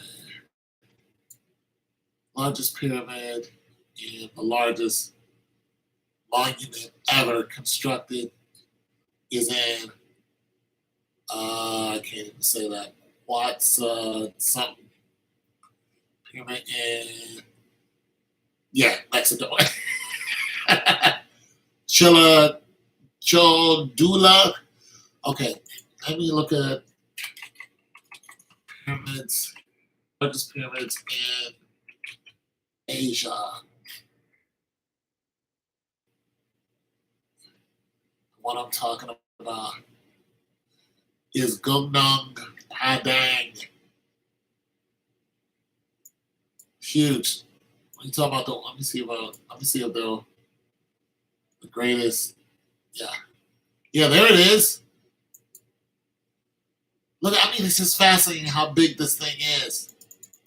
But I was wrong. It's not the largest one. I don't mind being wrong now. This one is underground. Like I said, there's two of them. You don't even know. You don't even know you're standing on the pyramid. Is once again making headline as the first pyramid in a Southeast Asian and the oldest megalithic site in the world. It's saying it's the first one. It's so damn big. I'm saying this thing is it's ridiculous how big this thing is, and it's all in the ground. You don't even know that it's there. People are just walking. Now those people know it's there, but if you weren't told that you're walking on top of a pyramid, you wouldn't even know because it just looks like a mountain. And then you look at a lot of the hills that we're walking on that are over here. There are giants that are buried up under them. Abraham Lincoln talked about that. He talked about how the giants used to gaze upon the same land that we're gazing upon. Don't turn them pyramids on, is all I'm saying. You do, we're going to be in a world of hurt. I don't know what people think. See, and you know what? I'm going to say something. When it comes to white people, white people, I'm cool with y'all. You know what I'm saying? I'm cool with y'all. I like the fact that white people want to know something because then I get to watch you guys figure it out from here. You guys want to know what's in space. You built rockets, you went into space. You want to know what was in the deep ocean. You built submarines, you went into the deep ocean. But there's some things I think you should leave alone. I think the pyramids were shut down for a reason. How is it that the Bible was written 2,000 years ago? And we know all this information that's in the Bible. We know there's a lot of facts in the Bible. Matter of fact, the whole thing is a fact. You know what I'm saying? We know all these facts because of the Bible. But the Bible doesn't actually talk about the pyramids themselves.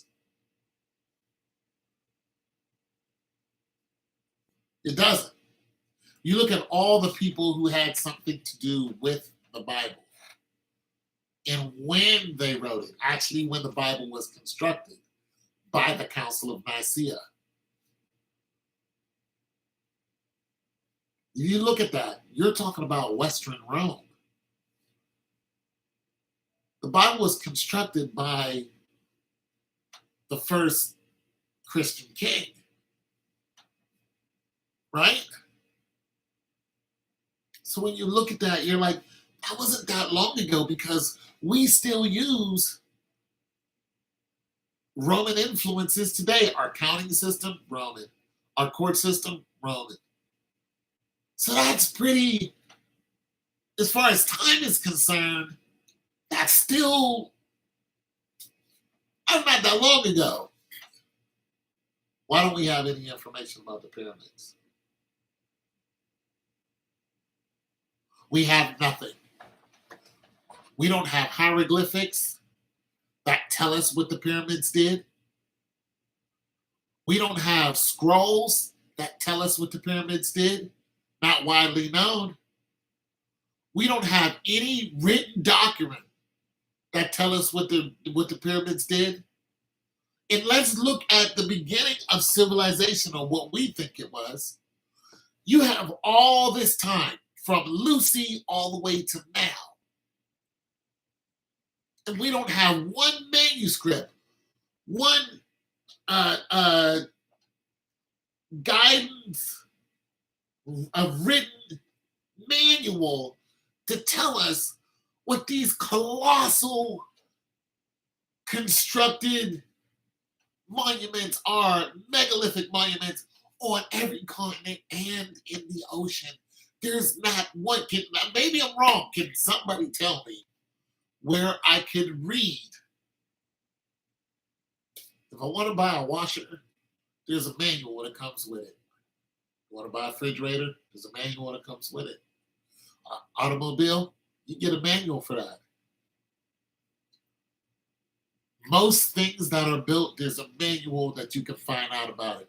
And I don't care what it is. You mean to tell me there's no manual, nowhere, that says what the pyramids did? Not one.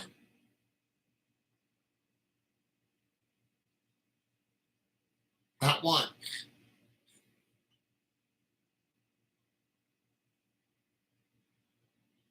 Somebody's hiding something on purpose. They don't want us to know.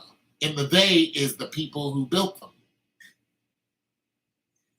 I think they were all turned off at once. I think they were all shut down. There's just no way something that's that important, that big. Nothing. We have nothing on it. Nothing. And we know it's some type of power supply. We know this. There is nothing on the planet that has power. It is some type of necessity. You can't spend that much money on something that's not important. You can't. Every church that was built is important. But that is not a functioning, something that's like a necessity. But nonetheless, we know how, St. Peter's Cathedral and all those were built. We know who painted them. We know this. We have information on these churches.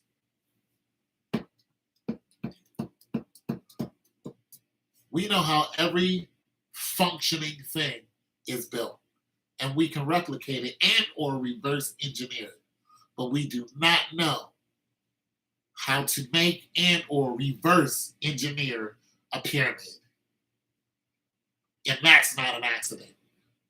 When you think of all the civilizations that had them, the Mexicans had them, the Africans had them, the Europeans had them, every nationality, India, every nationality had them, every major nationality.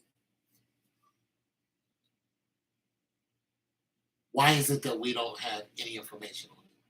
Just ask yourself that, like, Old Town ain't that crazy. Why don't we have no information about the pyramids? Somebody don't want us to turn them jokers on. But now we got, people, archaeologists, that's their job. But I think they're going to flip the switch. These things are supposed to be off for a reason.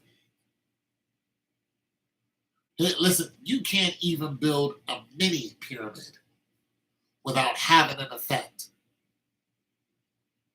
Even just a small constructed pyramid. When you look at the smaller size pyramids that they have built or tried to build, even the pyramid form itself starts to manipulate what's around it. People feel different around them. It draws people in. It has some type of, Even the natural properties changes around pyramids. Why? If you look at, I don't know, Chichen Itza or whatever that is, the one over there, the ziggurat over there, example, if you go over there and you stand close to it and you clap, the sound goes, hits the pyramid, and comes back. It's not supposed to do that. And it sounds just like the original clap. It sounds like your clap is hitting a wall and then coming back to you. Why is this scientifically not sound? Because it's a pyramid. It's built like this. Yeah, if you look at the geometry of it, it's a pyramid. It's not a solid wall. If you go into your bathroom, which has the best acoustics in the house, this is why everybody thinks they can sing when they're in the shower. You go into your bathroom and do it, that sound's going to bounce, hit the wall, it's going to come back to you, it's going to almost sound like the original sound. Why? Because you have a surround that has nowhere else to go. So it's going to bounce back at you, but it's going to be slightly dampened. So it's going to change properties once it hits the wall, whatever wall it hits. Now, you know, if you put up soundproofing, you go, it's not going to come back to you at all. You go over to that pyramid, stand in front of it, and go, that sound's going to go, and it's going to come back to you. And what's really crazy is it comes back to you at a rate of speed that it shouldn't. And it comes right back to you solid, sounding like the original sound. How's that possible? How's that possible? It's not possible. Scientifically, it's not possible, but you see people doing it. If you look up the video, that's what they do. Some people travel all the way there just to do it because they don't understand how a clap sound can go, hit something, and come back directly at you at that rate of speed and sound exactly the same. It's not possible. You can't do it. You can't do that anywhere else except a pyramid. How's that possible? I mean, it sounds crazy, but there's something about pyramids and the properties of pyramids. And here's the thing about the pyramids are still doing something. It's a sacred, well, there's no doubt about that. But it just goes to show that the pyramids are still doing something. Now take that same thought process, and when you look at the pyramids of Giza, you know that the pyramids at one time had marble all the way down, right? And they were topped off with a gold dome. Gold is very important, always has been. Now, when you take marble, you know what I'm saying? If you just took regular marble, or a marble floor, a marble wall, you don't expect the sound. Like when you're walking on a marble floor, you don't hear the sound bouncing back up at you. You don't hear it coming back. If you take a cue ball, you don't, and that cube, the sound is boom, it's gonna come back at you. But if you take a pyramid that was made of marble, there's a good chance that your voice is gonna ricochet off of that pyramid and come directly back at you.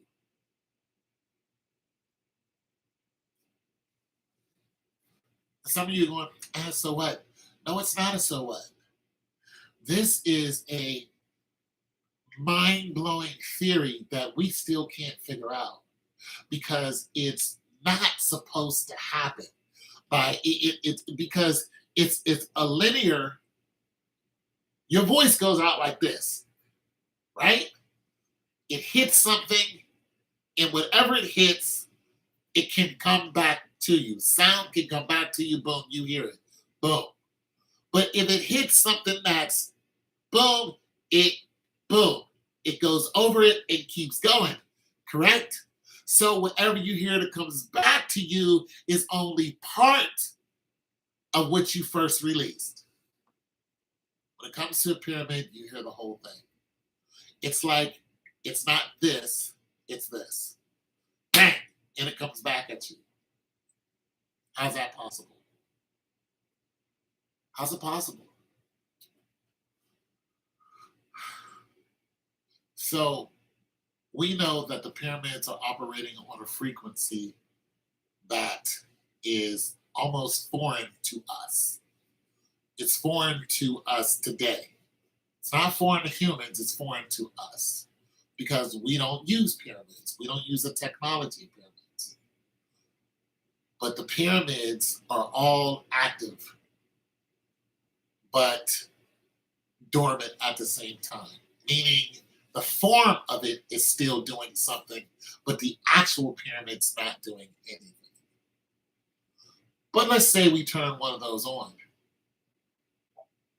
and it sends out a frequency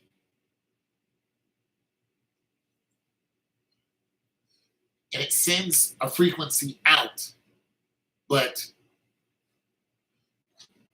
let's say that the pyramid is some type of power supply. And I'm trying to figure out how to say this in a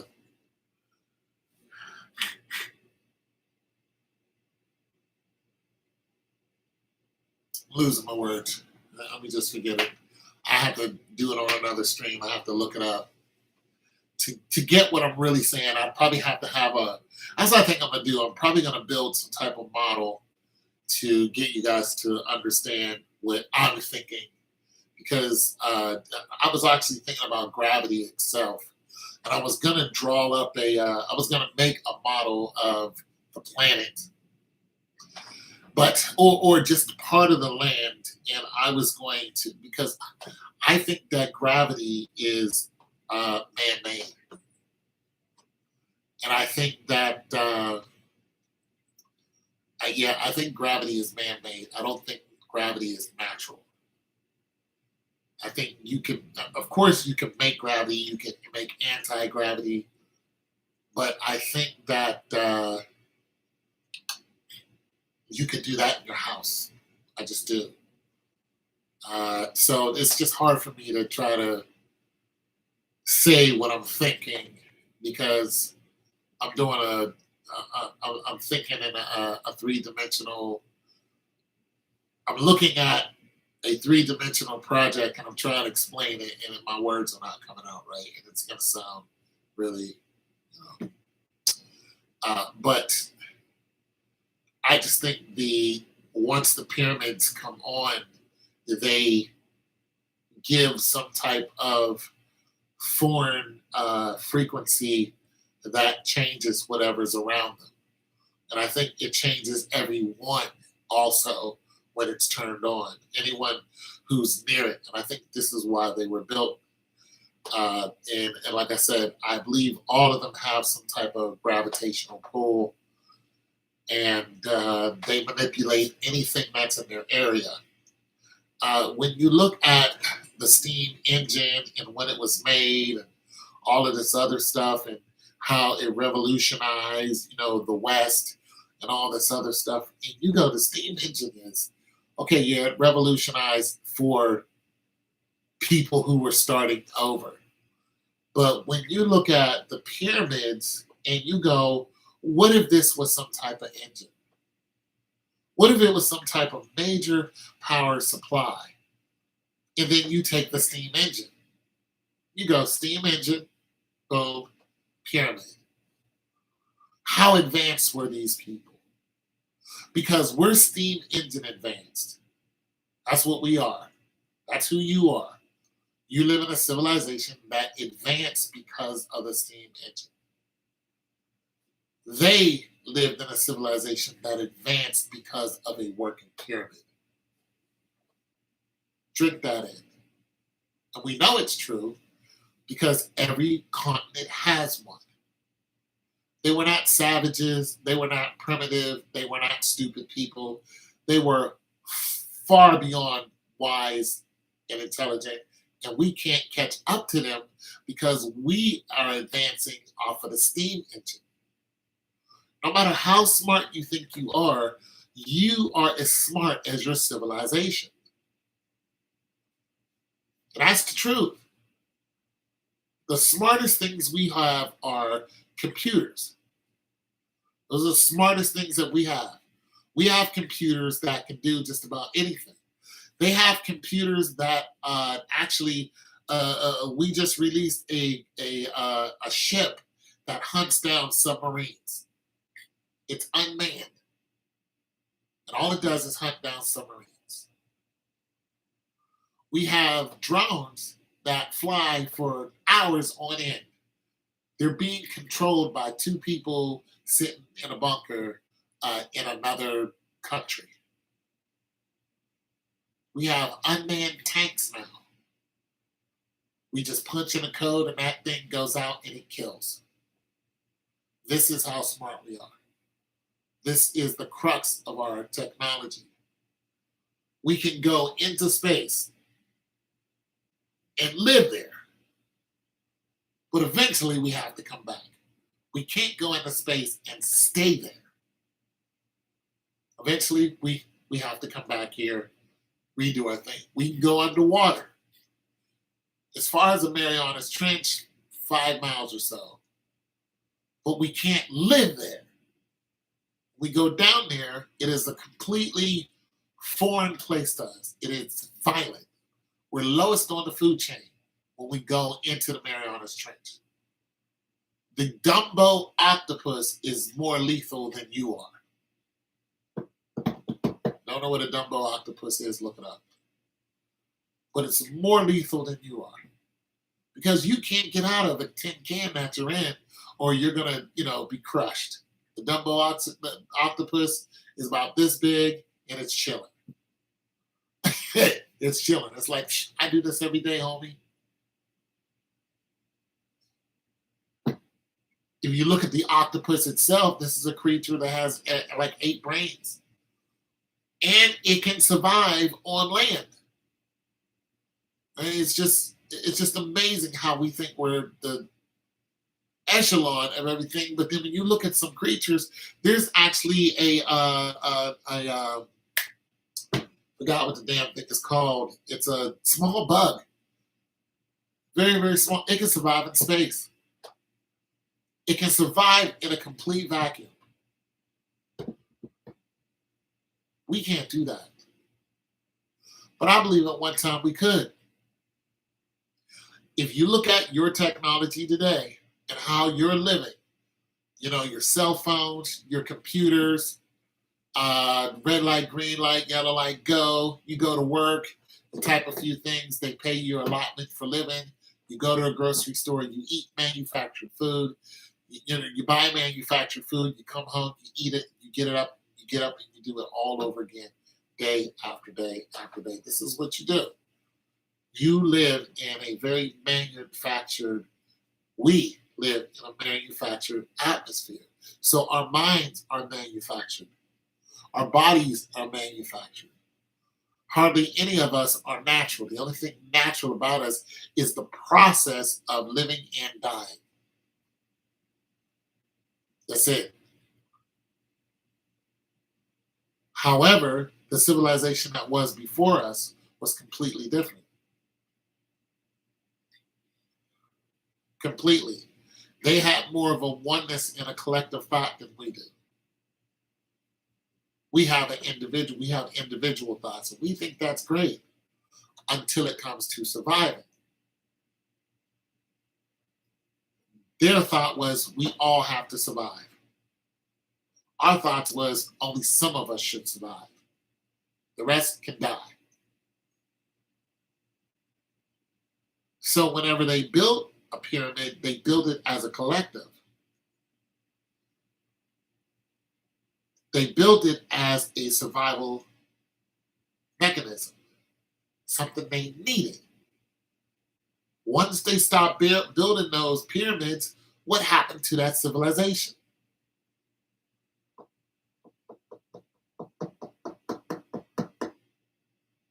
They completely changed.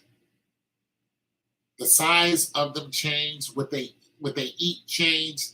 The females changed. The female body changed. What the female eats. How she sleeps. You sleep 8 hours. You think the female back then slept 8 hours? Look at childbirth. How many of you females think that, or if there's any here, and just look at the female itself. How many females are having children and experience some type of their infant dies during childbirth, or their infant dies once the child is born? This is a major issue right now that's happening. And a child could be alive for 6 months and just die, and nobody knows why. How often do you think that happened back then? These just things to think about. If a pyramid was functioning and we were raised around pyramids and whatever property they gave off, how sick do you think you'd be? What do you think your foot speed would be? How strong would you be? Their warriors carried spears. How far can you throw a spear?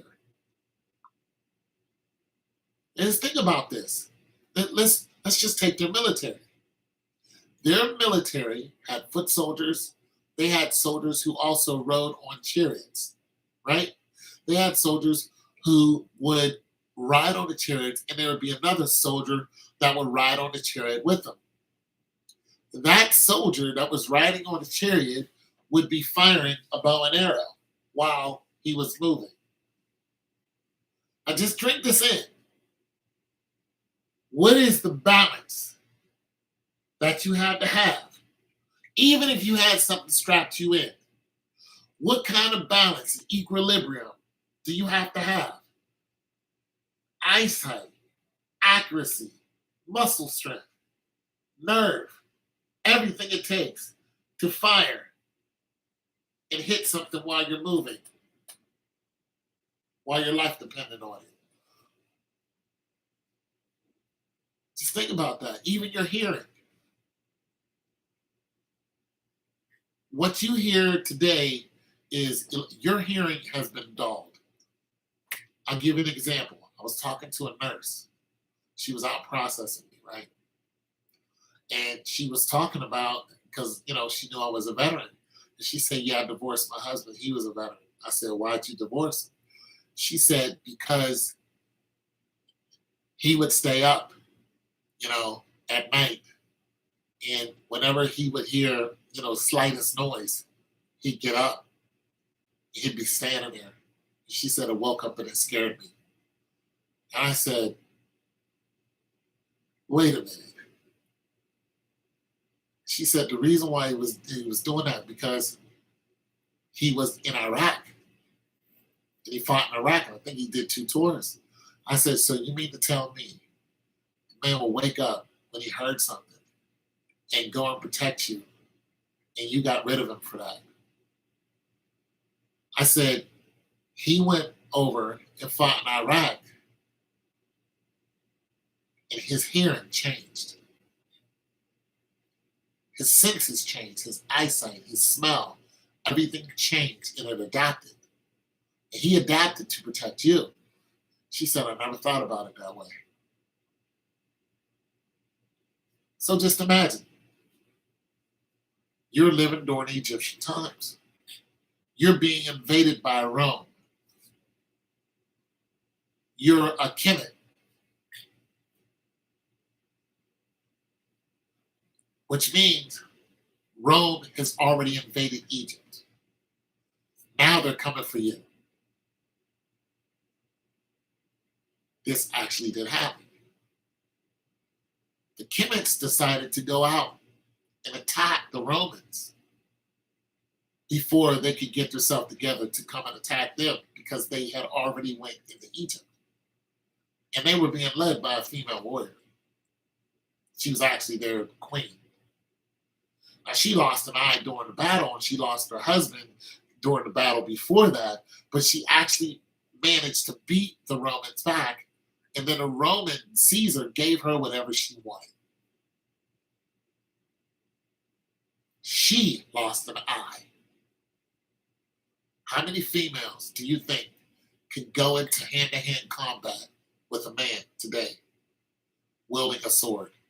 This is a man, a warrior. This is not some puff sitting on a couch. This is somebody who's been killing your people, who's a trained killer, who's walked from Rome to Egypt. He walked. And his gear weighed 90 pounds. It's between 60 to 90. He walked. And the reason why they would have them trained, that's how the Romans trained. And the reason why they have them trained, because they knew that if they knew that walking, they could cover ground a lot faster than anything. So there'd be, people on horses, but the majority of them would walk. So they would train their soldiers to walk at a clip that was usually unbearable for anybody else. That's why the Romans were so great at conquering, because they were in such physical form that they could walk with everything they needed for days, cover large amount of grounds. They could literally track you down. This woman fought against one of them and lost an eye. How many women do you think today could do that? If you look at MMA and how they're trying to pit men up against women, how many women, trained fighters, can beat a trained male? Trained. Chuck Liddell in his prime, going up against Ronda Rousey. How do you think that would turn out? Chuck Liddell would beat her to death instantly. George St. Pierre wouldn't even matter. Would kick the crap out of Gina Garofalo. Anyone, you pick Amanda Nunes, not even close. Not even a close fight. You took our top males, Israel Adesanya, in a boxing match against Baumgardner. He'd crack her whole face. It would be no fight. Nonetheless, when you look at the Kemet females, a queen, let's roll. I'm just saying, the pyramids are part of the reason why these people could fight like that. When you talk about your oxygen levels, in order for you to walk those distances and then be able to fight after that, let's do this. Alexander the Greek, or the Great, the guy from Macedonia, who was conquering all these lands. You know why he stopped conquering? It's because his soldiers said they don't want to conquer anymore. They said, we want to go home. They were done. Let's drink that in. Let's look at Richard the Lionheart. When Richard the Lionheart came to fight Saladin, where did he come from? He came from Rome. He came from Rome.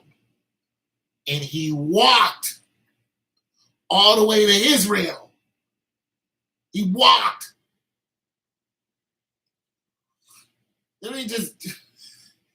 They walked to Israel.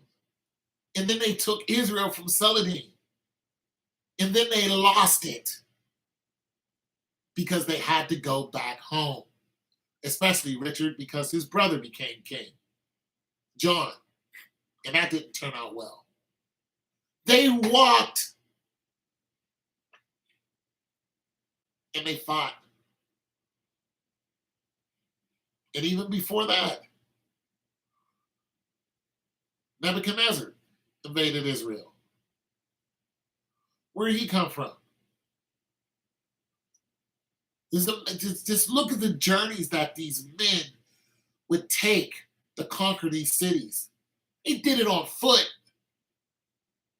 Now, some took ships. Romans did take ships to get, around certain areas, but they had to walk great distances with heavy and ready to go. Those shields weren't light.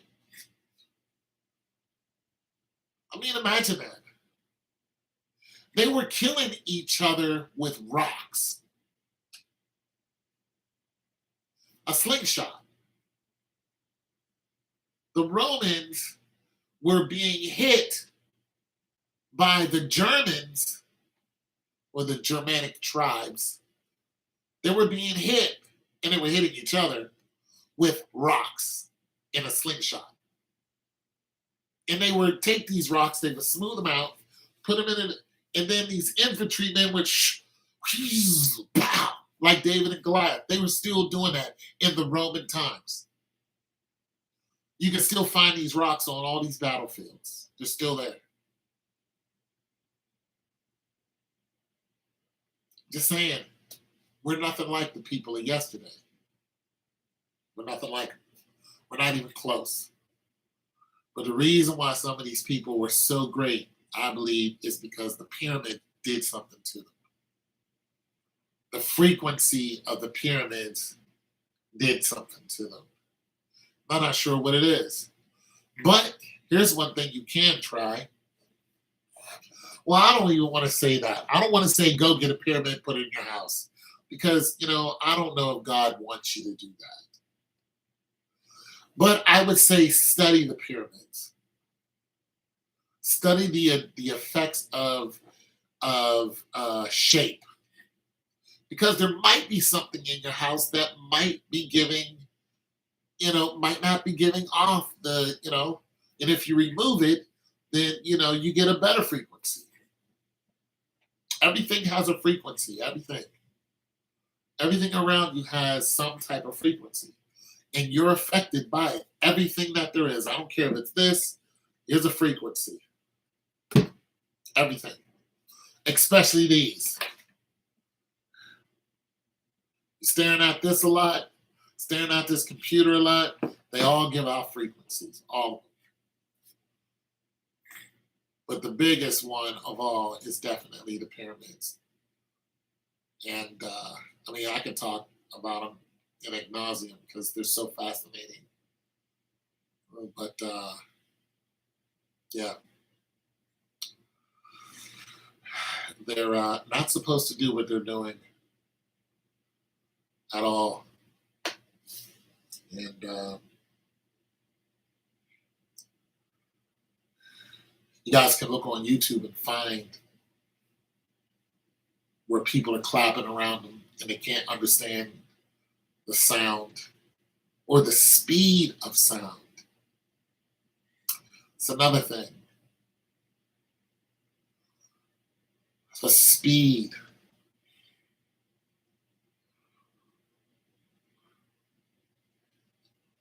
The Romans were known for being fast. Their army could move fast. Of course, the Africans, Kemites, even the Nubians, I forgot what the name of them, but they were pretty much Africans. They came before the Egyptian Empire and before it was conquered by Nebuchadnezzar. And now you have Middle Easterns calling themselves Egyptians. They're not Egyptians. They're Middle Easterners. But before they came into Egypt, there were Africans there that we called Egyptians. And before that, there were Africans that came out of Mesopotamia. And it came out of Mesopotamia because it was a drought. Moses came out of Mesopotamia because it was a drought. And when he crossed the river is a land bridge that enabled them to cross the river. So the river did separate, but there's a land bridge that enabled them to cross that river. But you understand that river, or the Red Sea, at that time wasn't as far separated as now, because because it was all a Pangea. So it's been separating, and it still is separating today. But you have to look at the distance those people walked and at the speed they walked around. Now, when the people came out of Egypt, because once they went into Egypt, they were captured. And then once they came out of Egypt and then walked across the Red Sea, once they came out of Egypt and before they went into Canaan, they walked around the mountain.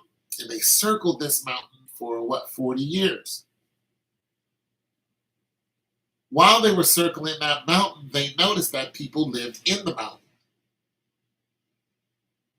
And when you look at the book of Deuteronomy talking about the people who lived in the mountain, God said, don't go up there and start war with them. Because those people killed, and then God would name the people that they killed. Turns out that they were giants. The people that were in the mountains killed the giants that were there. When you start to think about that, it's like, wait a minute. Let's back this up.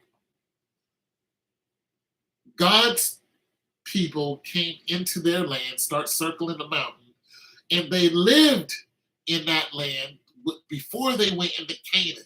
It took 40 years before they went into Canaan, right? On the day they went into Canaan, the last warrior of their class died.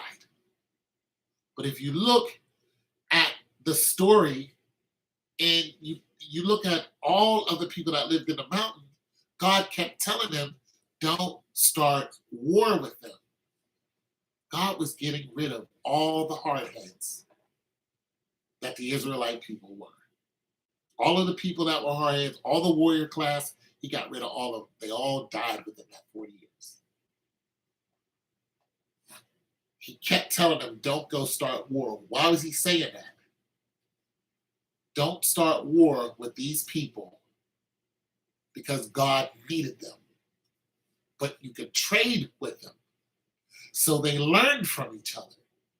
But God said, do not fight them because I'm not going to give you any of their land.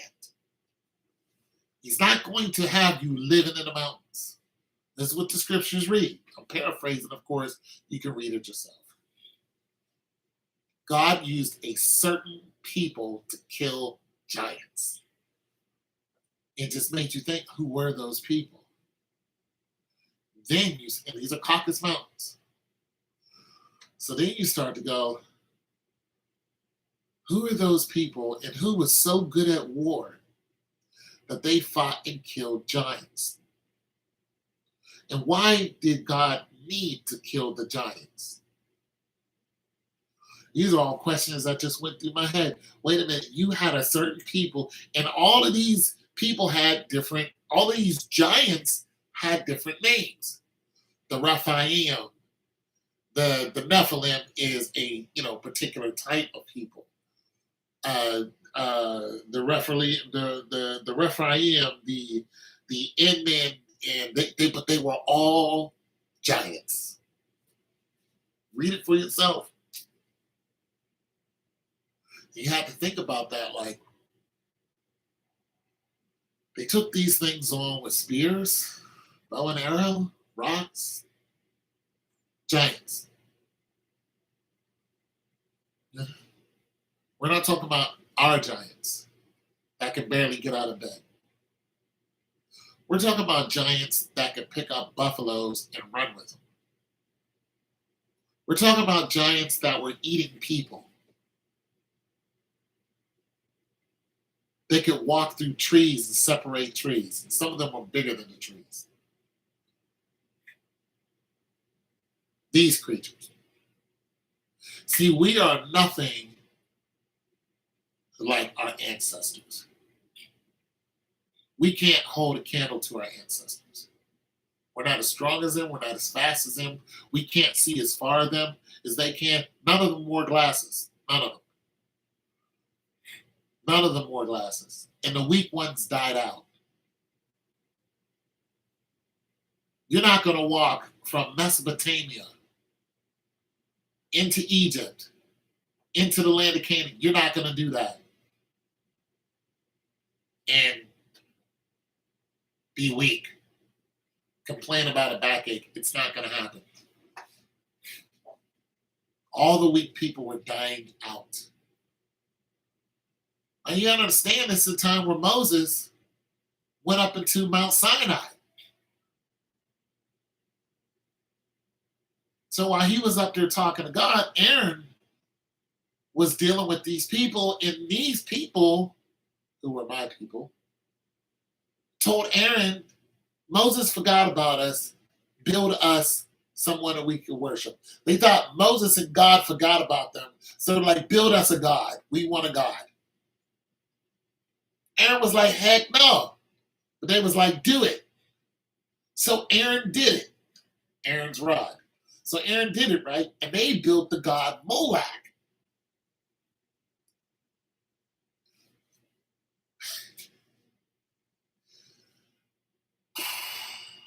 They built Moloch. Moloch was already in Jerusalem. He was outside of the valley of Gehenna. You walk out the gates of Jerusalem, boom, that was a valley of Gehenna. Moloch was already there. They would take, this is how my ancestors would worship. Oh my God. They knew God, but they turned their back on God and said, we're going to worship Moloch, which was, I don't understand. So they would take their babies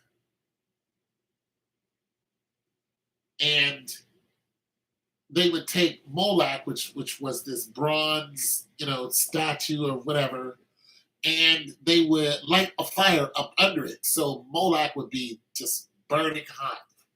And then they would take the baby and put it on Moloch's hands because he was standing like this. And you can hear the baby just screaming while it was burning.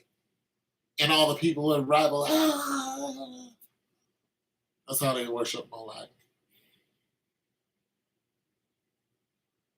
And then, God smote them, thousands of them died from snakes, snake bites. Then a bunch more died because the ground opened up and swallowed a bunch of them. God was getting rid of them just like this. Just imagine that. None of us today are anything like the people of yester, year. We're not. And here's the thing, being that our technology is taking over, our technology is now fighting our war while we're at home eating donuts. The more advanced our technology gets, the more weaker the man gets.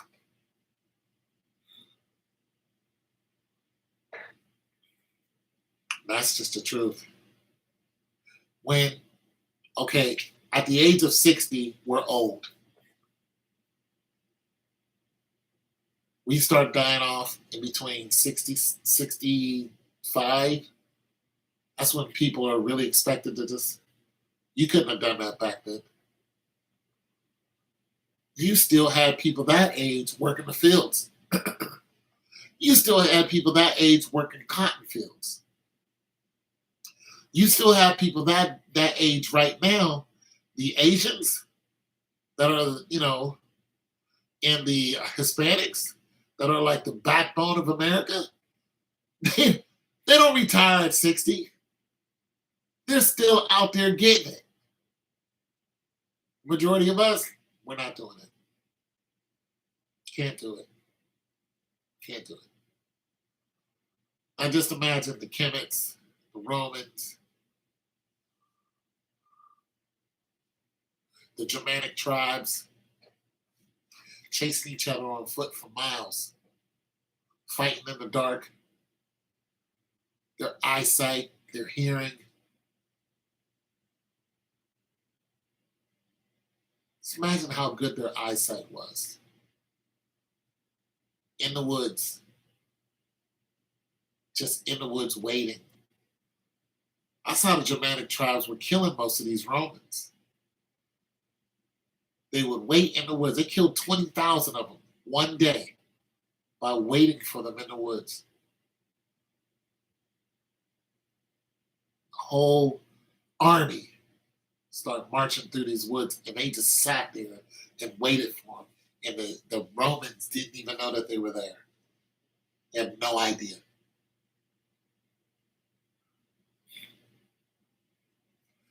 I think it was Vercingetorix. I think he was part of the Germanic tribe, but that might not have been his fight. But I know he was one of the generals. Just imagine that. You're just waiting and silent like an animal. And the Romans didn't even know that they were there until all of them, 20,000, all of them were in, boom, on that trail. They just waited silently and waited until they all came in, and then they completely surrounded them and slaughtered them. All of them. Slaughtered them. They paid for it later, but they slaughtered all of them. We can't do anything like they can do. We can't do anything. Half of us are on pills. The majority of people in the United States are on some type of pills. And we take them every day. And all of them have a side effect. I do. I take lisinopril. My heart. If I don't take this, I'm done. Also makes you gain weight. Has other properties too that it does. But I have to take it.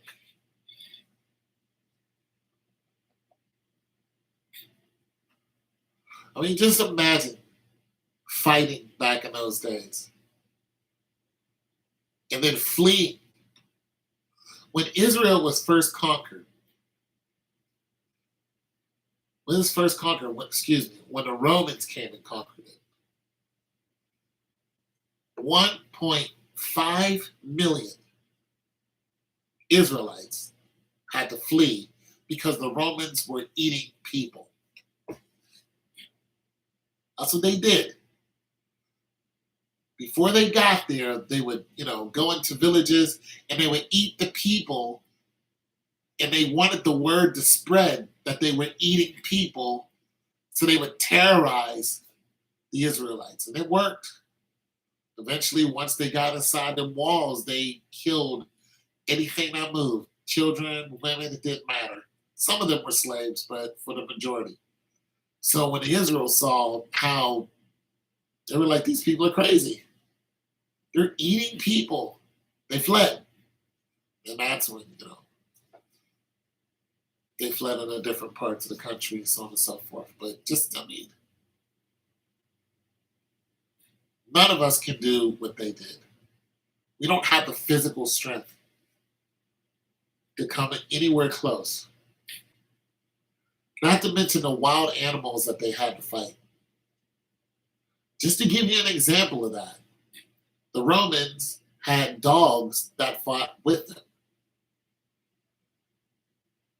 The majority of your dogs that are, let's take this for example, a Presa Canario. Does anybody know what that is? Or a Dogo Argentina. These are large dogs. Some of them are banned from the United States. because they were bred to kill. And some of them were bred by the Romans. And they're still that way today. They're still that way today. You know that every dog that ever existed came from wolves? Every single dog, every Yorkie, everyone. They all came from wolves. All of them. And just imagine trying to domesticate a wolf and then get it to fight for you.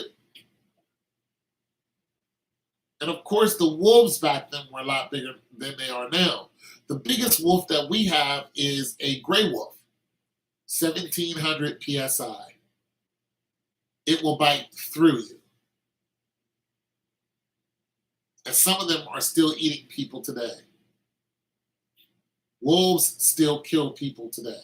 They're still eating people. And they eat all of you. They eat as much as you as they can. They don't just kill you just because you're a threat. They hunt you and they eat you today. A gray wolf can bite through your femur.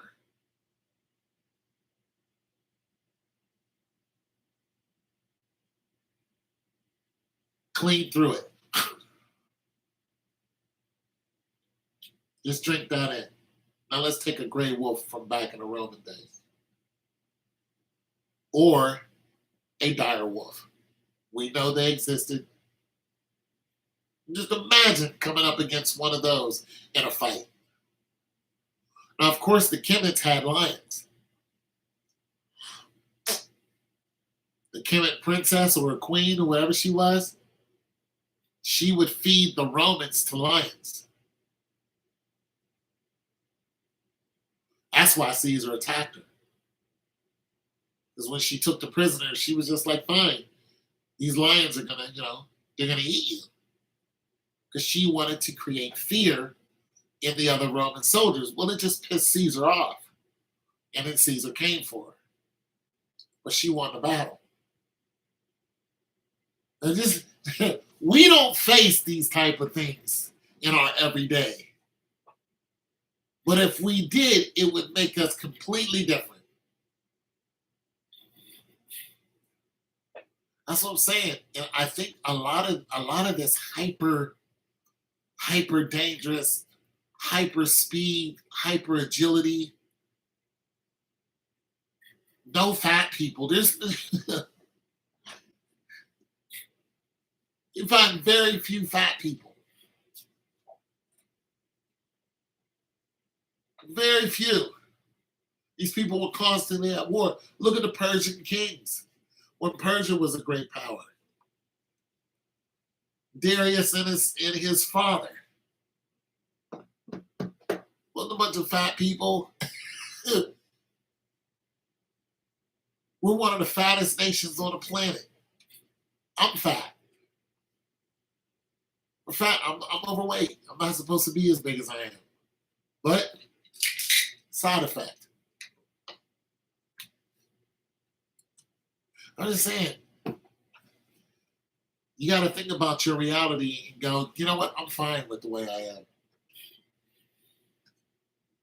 And some people can't change our situation. I mean, my back hurts. But what if you could? That's some living right there.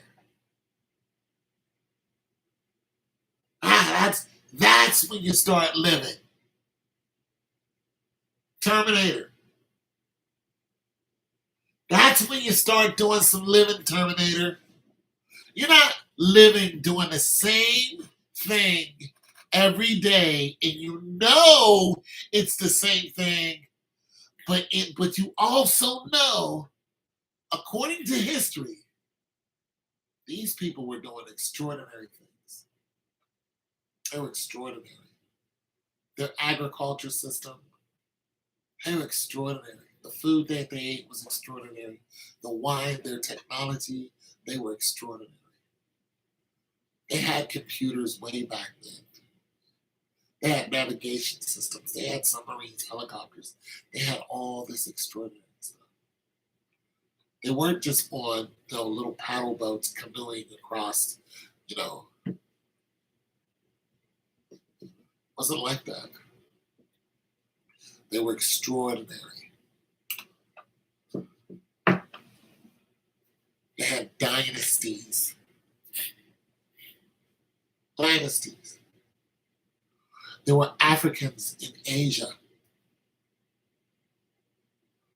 One of the first Africans, one of the first samurai, or one of the most known samurai, was an African man with dreadlocks. How did he get there? At one point, he was a slave. And when the emperor saw him, he was so impressed at his skin. For one, they thought our skin could peel off, but they were so impressed at his size. Taught him how to be a samurai. Made him a personal guard. He was a badass. They have a monument after this man. Still there. Now, we see all these samurai movies, but we don't see any black samurai movies except for the cartoons that they made. And they made them like it's a joke. It was a real person who did that. It's a real black man who knew his stuff.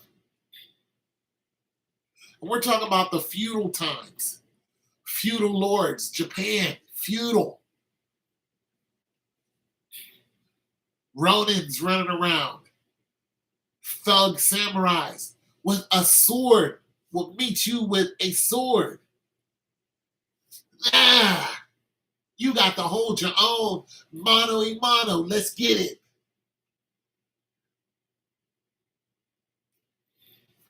Let's get it. You ever get hit with a bokken?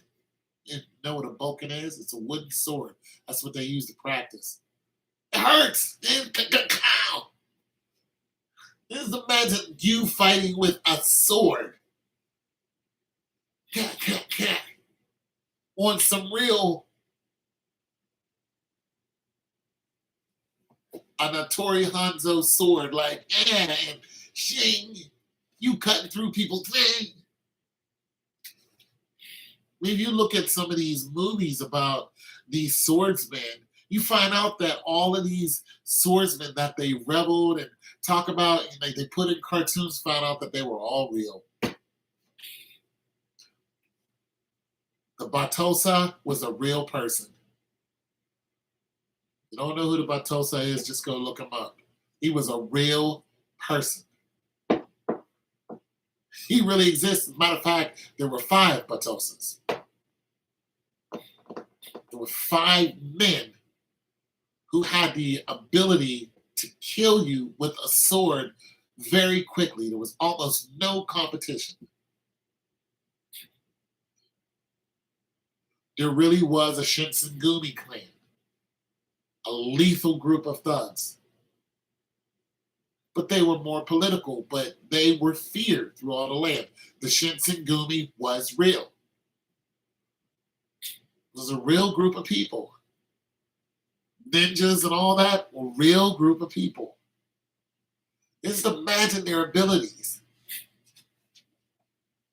Even if you look at some of those swordsmen today that practice some of what, one guy could cut through a bullet.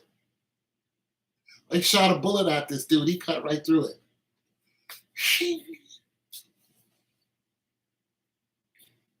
The Batosa was so lethal that he actually used a reverse sword. He got tired of killing people.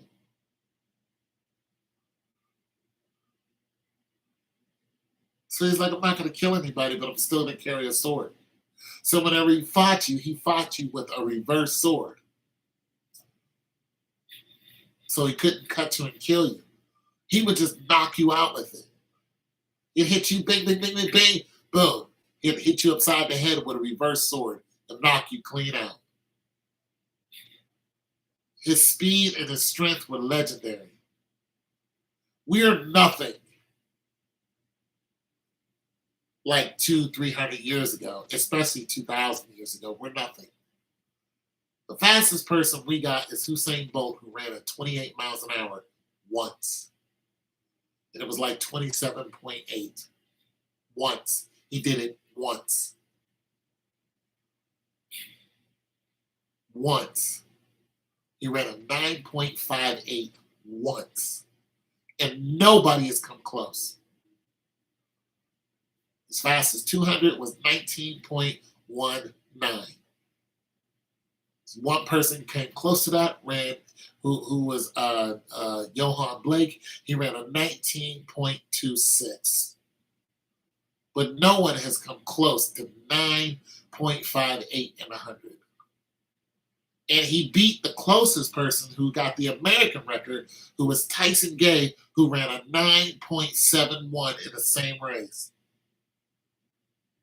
And he beat him by 2 strides. He's looking at the clock when he crossed. Just drink that in. Just think about that speed right there. And that's slow. Just imagine okay, let's do a comparison. If you look at a land animal, let's take a bear. A bear runs at 35, 40 miles an hour.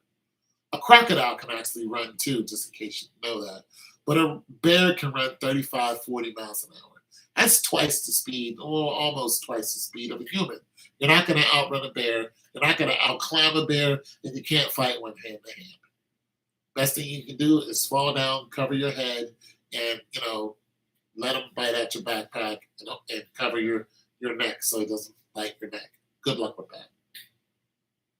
Now, when you look at that and you go, if Usain Bolt was in a flat-out race with this bear, how would he do? He'd get caught.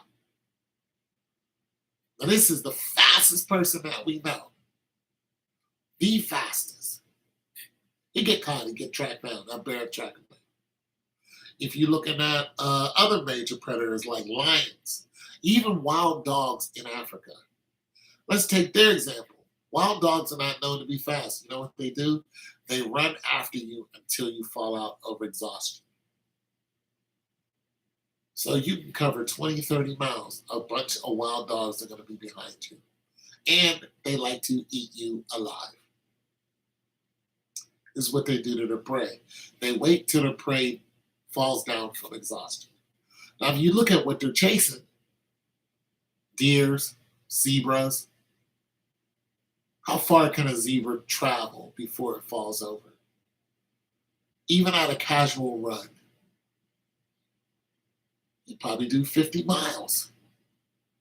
In a Serengeti flatland, easy. Wild dog waits till it falls out, runs right behind it. Humans, 26 miles, that's the best of us. Even though we got people who do super races, 100 miles, we have people who do that. The average person, maybe a mile. Maybe. Those dogs will eat you within a mile. We're exhausted. I can't even run a mile anymore. And I used to run a mile in 4:26. But even at a casual pace, my 2 mile was 10 minutes and 28. That was my fastest 2 mile. That's just, I can't run 50 miles. Now, if you look at the civilization back then, they had to do these things. You guys get my point. I'm just saying. We're going to get up and do what we're going to do tomorrow. But I'm gonna always think about the what if. Now, of course, I don't want to be tracked down by any of these creatures. And I don't think you necessarily do. I'm sure they have plenty of Usain Bolts. Matter of fact, Usain Bolt said the reason why he's so fast is because he eats yams. He said it's because of what he eats. And if you look at Jamaica, they're the fastest country in the whole world. In the whole world, they're the fastest country.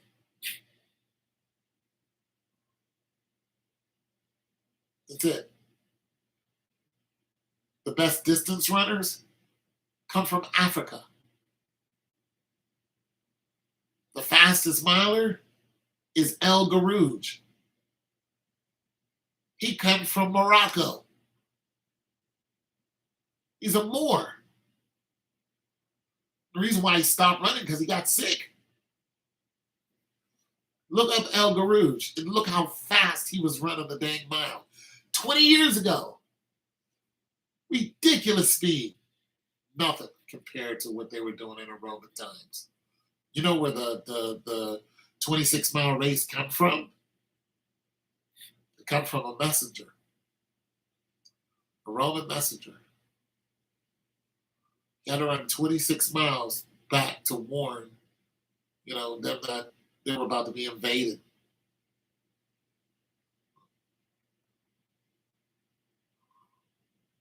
And he died. He was hauling ass. Just saying, we're nothing like those people, but wouldn't you like to be healthier? Wouldn't you like to be stronger? Today I went and I deadlifted. So my back hurts. I worked myself up to 315 pounds. I deadlifted once. Now, I know people. I've seen a guy shorter than me, a little white dude, deadlift 405. I mean, that's impressive. 315, I'm done. Of course, I have a back injury. I'm a lot older than a lot of these guys. But you see the big old Viking dude, deadlifting, 1,000 pounds and all this other stuff. Big old Viking dude. Imagine what his ancestors could lift.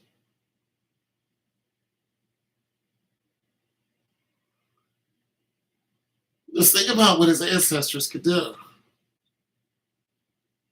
Those Vikings used to take the axe and split people's skull with them. Their axes were called skull splitters. They used to take people and they would take the axe and hit them right there in the chest and split their chest wide open.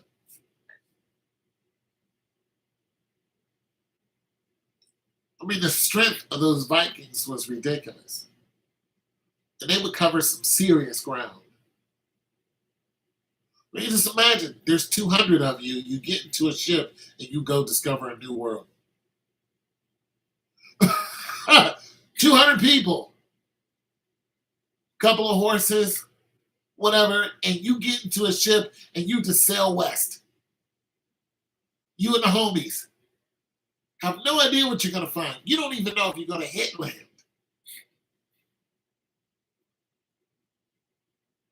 And once you touch down, you're ready to fight any and everything that's coming at you. Anything. We are not built like these people. I think the closest that we can come to that is, for one, change what we eat. Now, I got a refrigerator full of food.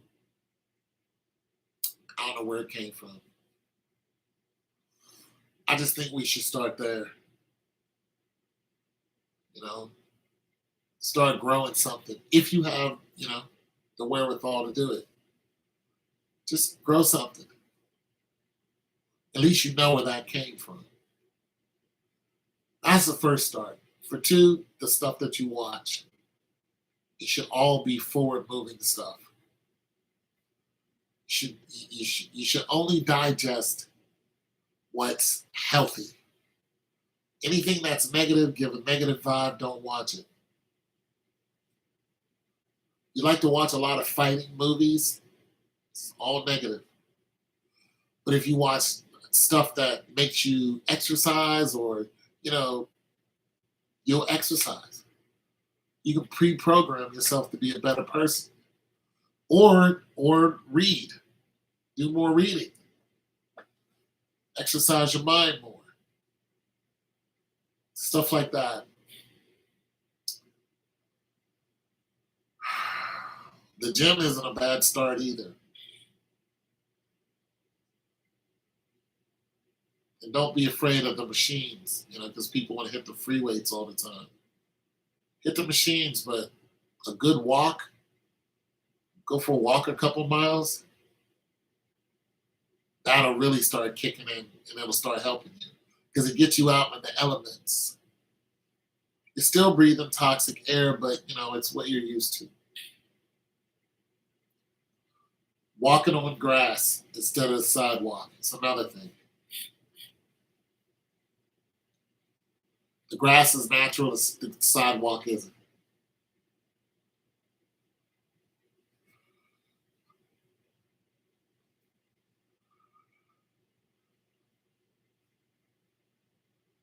Just a couple things I think you can do. Stay away from processed foods if you can. You can afford it, you know. I eat apples a lot, so I'm one of those guys, man. I likes the apples, so I get those in. Stretching is another thing. Stretch before you go to bed and when you get up. Praying is another thing because praying is a positive vibe. You need God anyway. But praying is sending out positive signals. So definitely praying. That's definitely. I pray before I go to bed, pray when I get up, prayer. Pray during the day. That's a really, it's giving your spirit positive signals too. Also, fixing things. I don't care what it is. Maybe it's a watch. Fixing things is a primal instinct for us, men and women. So if you got yourself, something that you're interested in, it could be, say you want to reverse engineer this. Do that, look where the screws are and open it up, look at it, smell it, do whatever. Just take something that's working in your house, around the house, some type of technology, and just kind of look at it. I was telling a banker today, I said, because he's asking me what I do, and I told him I work with appliances. I said, listen, I'm going to tell you something. You're a good looking guy, probably got a girl, you're going to have a wife. And he was like, yeah, he's got a girl. I said, listen, I'm going to tell you 10 years from now, that woman's going to look at that appliance and she's going to come to you and say, something's wrong with my refrigerator. It's going to happen. If I were you, I would take some time out and watch some YouTube videos on how to fix a fridge. Just every now and then. I was like, you got to wash it and dry? He was like, yeah, we got one from, our neighbors or whatever. I was like, it wouldn't hurt you to just do some light investigating on how they go out. It's going to save you a bunch of money. Because if you don't do it, you're going to call me and I'm going to charge you. If I got to come see you, it's going to cost you money. If Sears has to come see you, it's going to cost you money. But if you go on to YouTube and look at what's wrong and then you get yourself, one of these, you know what I'm saying? It's going to save you some money. Just telling you now. So stuff like that, helps out your mind. Plants. Got a plant or two in the house. That's a good thing. Talk to it. Talk positive to it.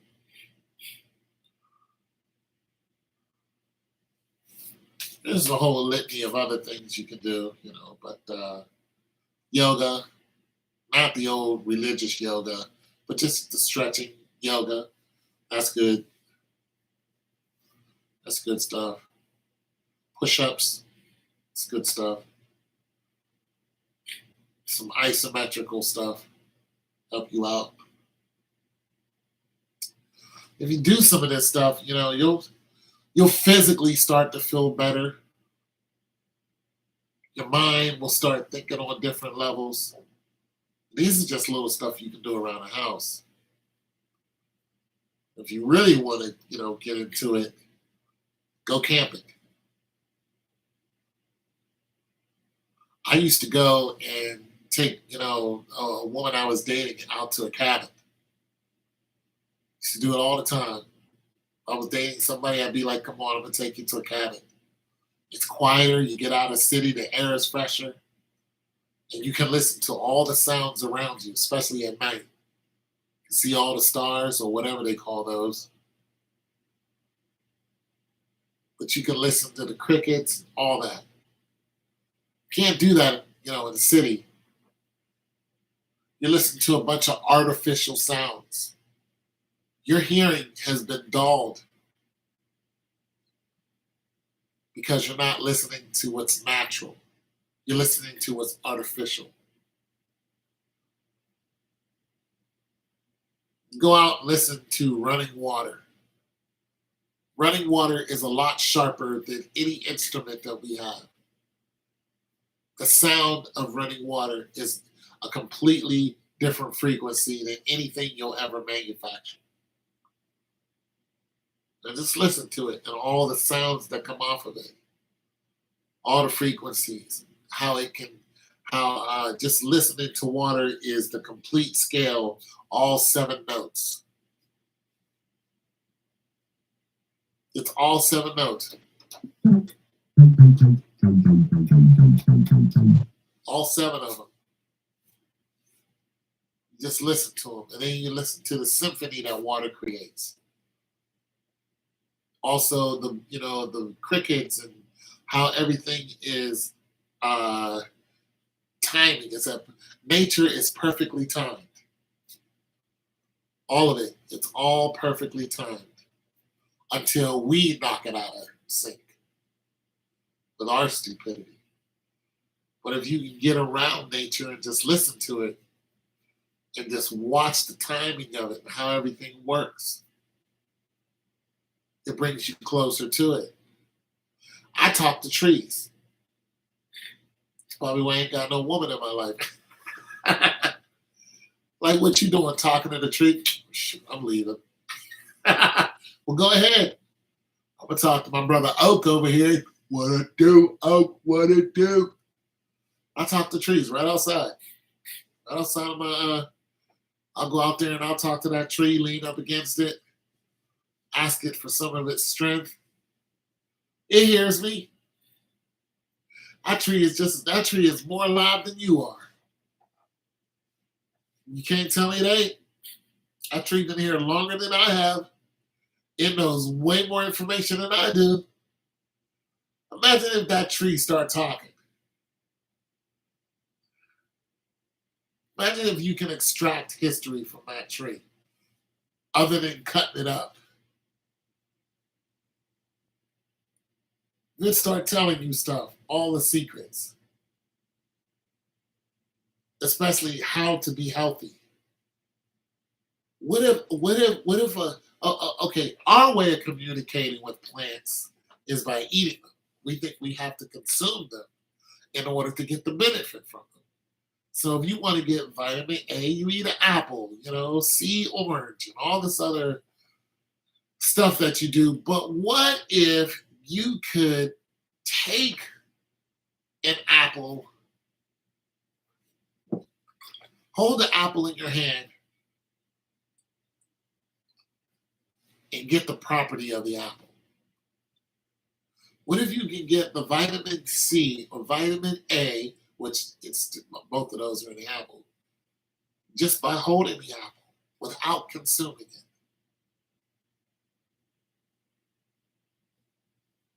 What if you can do that? What if you can get calcium from a banana without eating it? For one, the bananas that you eat are manufactured bananas. They're not natural.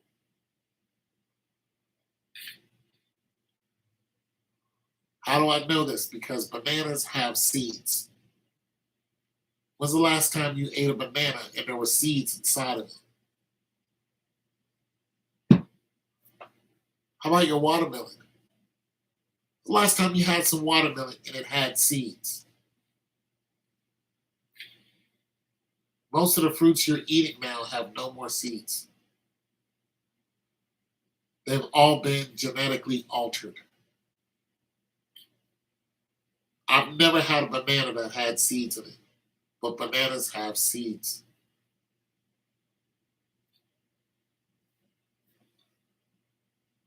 What if you can get the property from something by touching it? Any plant, any plant. We know that the dandelion has ways of curing you. And a lot of things that the dandelion cures are all within the nervous system. When you catch a cold, you experience cold symptoms, like what I'm doing now. This is because of my allergy, but nonetheless, let's say I caught a cold. My nose is going to run, right? My nose is going to run. I'm going to sneeze, and everything else that comes with catching a cold. Not the flu, the cold. What am I going to do? I'm going to go to the pharmacy or the pharmacy section. I'm going to grab some cold medicine. I'm going to take the cold medicine, and my sniffles are going to go away, and all the other cold symptoms that I have. And then I'm not going to have the cold for another whatever. Wrong. The cold is still there. It's hiding in your nervous system. And it comes out because of, maybe the weather or whatever. Then, you get what you think is a cold again. The cold never left you. The flu, herpes, AIDS, they're all the same thing. General herpes, shingles, all the same thing. Chicken pox, same. It's the symptoms that are different. All the same. Well, come to find out that there are some flowers that actually fight against these. They go into the nervous system. They shut some of these things down, shut them out. The dandelion is one of them. We cut dandelions down because we think they're an invasive species of flower. So we go outside and we cut them all down and, toss them and burn them. And we don't think nothing of them. Except you can actually eat dandelions. There's dandelion salad. There's all kind of medicinal things that dandelions do. And they grow everywhere.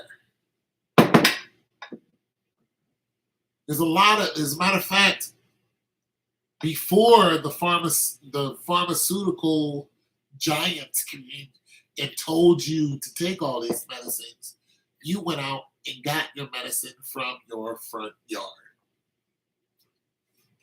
That's what you did. Your purple corn flowers and your black-eyed Susans and all of all of that's medicine. Even your ragweeds and all of it's medicine. All of it. As soon as you walk outside, you look at green, there's medicine in it. All of it. Your mushrooms, medicine, all of it. You just don't know how to make it because you live in a manufactured world. So the medicine that you take is manufactured. You need somebody to process this for you and for them to tell you what it does for you. But if you took, this is lisinopril, it's for heart, for blood pressure. So let's find out what's in lisinopril. Want to do that? Of course, we all know that aspirin is acetylsalicylic acid. Aspirin comes from a what? Plant. So let's just look at lisinopril. All right. I've been talking for hours. I'm a little sleepy, so just bear with me. Blow my nose too. I'm sorry. I actually have allergies. I'm sorry. So, all right, I'm trying to figure out how to. Okay, there it is.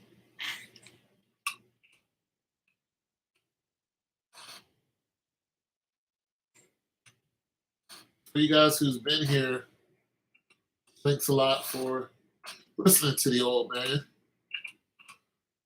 Well, I know you're getting something out of it because you've been here for hours.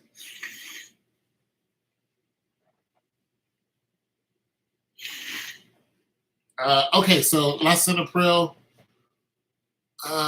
usage, dosage, generic name, drug class, brand. I'm not going to do any of that.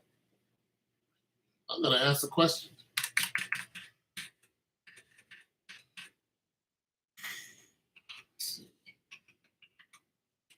Ask what's in tablet lisinopril.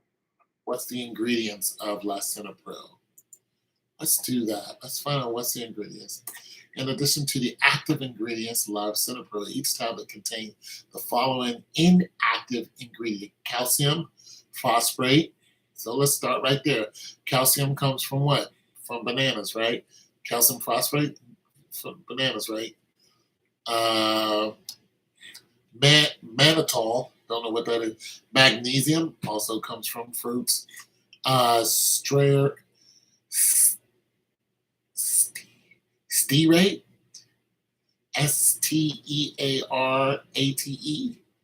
stearate, and starch. Also get that. Well, starch is not good for you. 10 milligrams and 20 milligrams travel also contain iron. We know we can get iron from plants. Iron oxide. Lisinopril inhabits the. Okay, I already know what it does. But everything I read to you can be found in a plant. So let's find out what plant has what. So we're going to take calcium phosphate. Now these are the, okay, so let's get this clear. In addition to the active ingredients, each tablet contains the following inactive. Okay, you know what I'm going to ask? I want to know what is the active ingredients of lisinopril. So let me do this. Because we know what the inactive ingredients are. But listen, I don't think that that's inactive.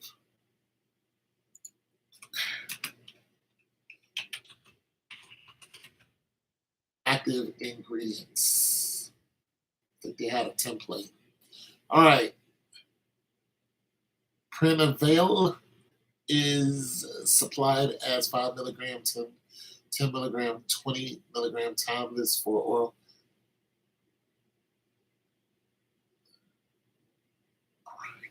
Must be another name for it. In addition to the active ingredients, lisinopril, each tablet contains the following inactive.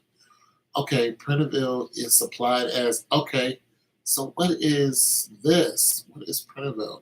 It's a medication of an angio, I don't even know how to spell that name. I don't know how to say that name. Converting enzymes and habits in the use to treat blood pressure, heart failure, heart. Yeah, so this active ingredients, I don't know what this is. Never even heard of it. So let me look it up. Generic name. Let me see something here. Ancestral and Prevral are both brand names for medication. Okay, that's just its name. So there you have it, you guys. Most of somebody said something. Uh, to be what? So I'm sorry, I couldn't see your comments because I was reading. So yeah, most of what's in medicine is in a plant, unless they create something. Everything else is found in a plant. So when you can, okay, so you can make a smoothie, you could, make a salad. This is why people are eating flowers now. There's one couple I know, well, there's a group of people, but they eat nothing but fruits. Their breakfast, lunch, and dinner is fruits.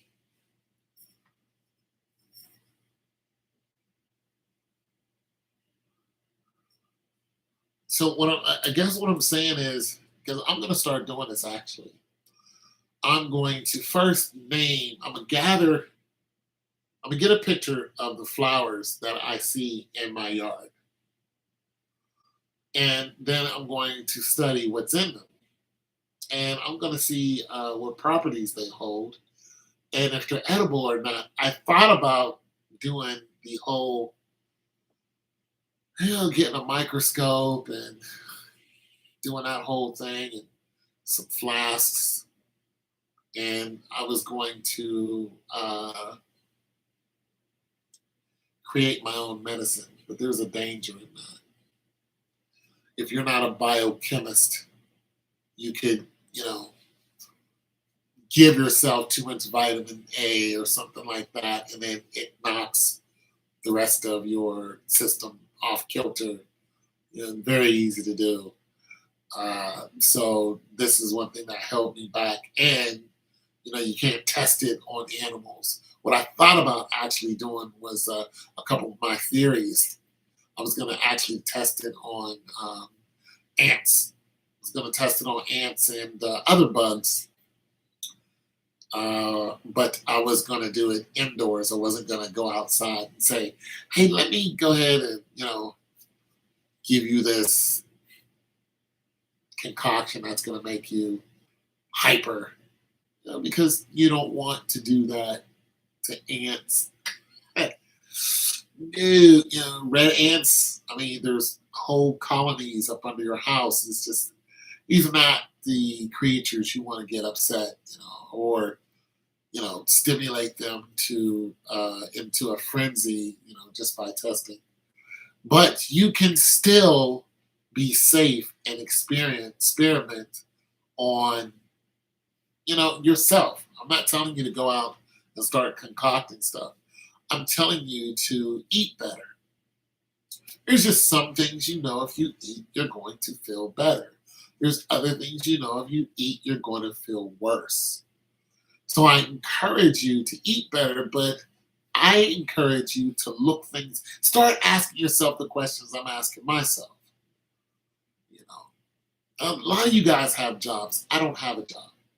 I don't make as much money as you, but I probably save more than you do. But because I don't have a job, so every penny I earn, I hold on to. This lifestyle allows me time to think about a lot of what I see instead of get up, drive to work, work 8 hours. Then I don't do that no more. You know what I mean? My day, I get up. I wake up about 7 o'clock, between 6 and 7. Say my prayers. I start, looking through my mail, and flip through YouTube a couple times, and then I'll usually, lay there or go back to sleep. So around 9, but at 9:30 is really when my day starts. I get up, I look at the stocks, and I look at what's trading. And I do that for about an hour, and then I actually get out of bed. You know, come in here and look at some more information, and then figure out if I'm going to the gym or not, or if I'm going to exercise at home. And then once I, go downstairs, I grab my breakfast or whatever. Uh, I pretty much am gathering what my day is going to be like. Either I'm going to fix some appliance, or somebody's buying something from me as far as an appliance, or it's a constant hustle for me though. Either I'm on YouTube hustling, or I'm over here hustling. Something that's a constant. My mind stays around hustling. I don't make a lot of money, but it's always building something. I'm building this here. I'm building that there. You know what I mean? In everything. So, shoot, I got a package downstairs outside of my door right now. I bet I do. I wonder if it was delivered. I got a package. You guys hold on for a second. I'll be right back. I think I got a package outside. I think.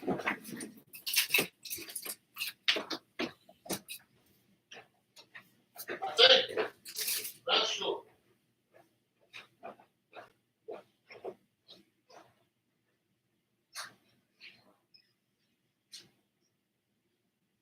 No, no, it didn't come yet.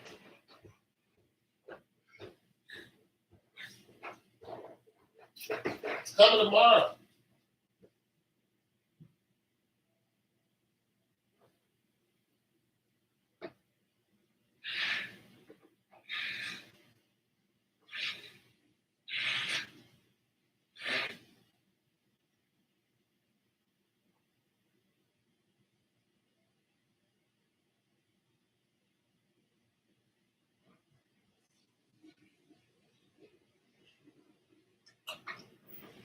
It's coming tomorrow. Yeah. So, yeah, I think you guys could eat better, but think outside the bun. So, one of my next ventures is going to farmers market, and yeah, there's one down the street from me. I went there a couple years ago. I bought some salmon, big old whole half of big old size salmon, and I asked the lady behind the counter. I said, "Did you guys dye this salmon?" And she said, "We don't dye the salmon." I said, "Yes, you do. Did you guys dye this salmon?" And then the butcher heard me, and she said, "Do we dye the salmon?" And he said, "Yes, we do." She didn't know that. Salmon is not that color. So I would rather have salmon that looks its natural color than the dye that you put in it. Because some dyes that they put in certain things causes your reproductive system to have problems, men and women.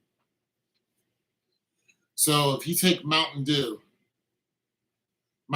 has yellow dye number 5.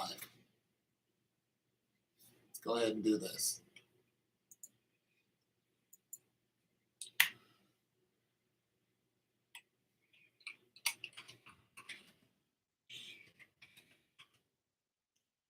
Yellow dye number 5.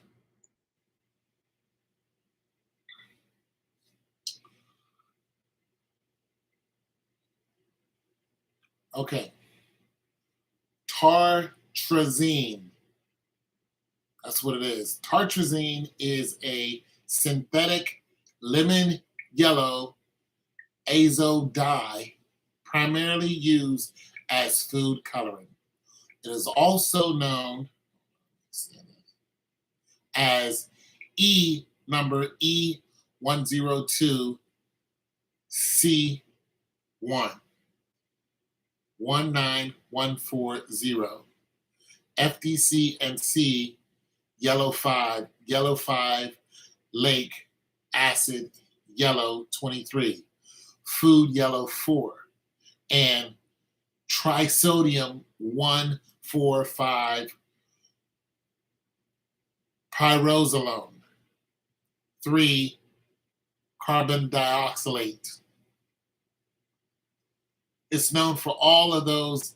That's all of its numbers. And its formula is C16, H9, N4, Na3, O9, and S2. But let's find out its side effects. Then we're going to look at its food list. But one of them is Mountain Dew. I already knew this. I can't drink Mountain Dew. It's estimated that less than 0.1% of people have a sensitivity or intolerance to yellow 5 food dye. These people may have hives, itching, coughing, vomiting when exposed to it. One of the studies analyzed different amounts of the controversial food dye in pet biscuits. They tried it on pets. Well, they also tried it on you. So let's look at the list that yellow dye, number 5, is in. And the thing about it is, you may have all of these problems, hives and all this stuff that may break out, but you don't even know why they broke out.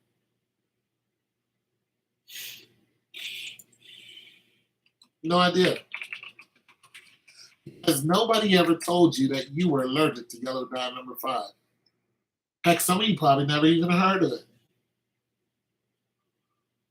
Food list, yellow number 5, found in soft drinks like Mountain Dew, other beverages, baked good, breakfast cereals, processed vegetables, chips, pickles, honey, mustard, gluten desserts, puddings, ready-to-use frosting, dessert powders, candy, other foods, gum, cosmetics, medicine. Yellow dye number 5. And a lot of things that you eat, but you don't even know. You don't even know. You don't even know you're eating it. You don't know. Well, here's another thing that it does. It causes the vas deferens to close. The vas deferens, well, I believe most people that are probably listening to me are men, but there's 3 people here that I can see. I think you're probably all men. Well, no, Beauty, if she's still here, that's a female. So let's listen. Let's take a look at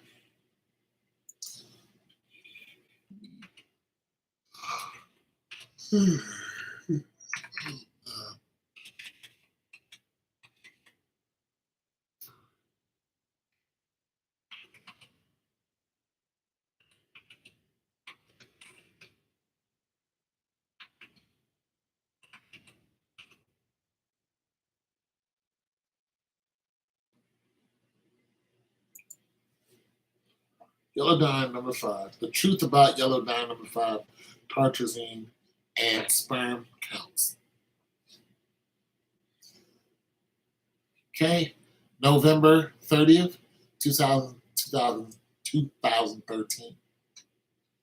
The dye responsible for the dew unnatural hue affected men in a bad way. Just to let you guys know, the vas deferens is the tube that your sperm comes through. Some claim it shrunk or shriveled masculine body parts.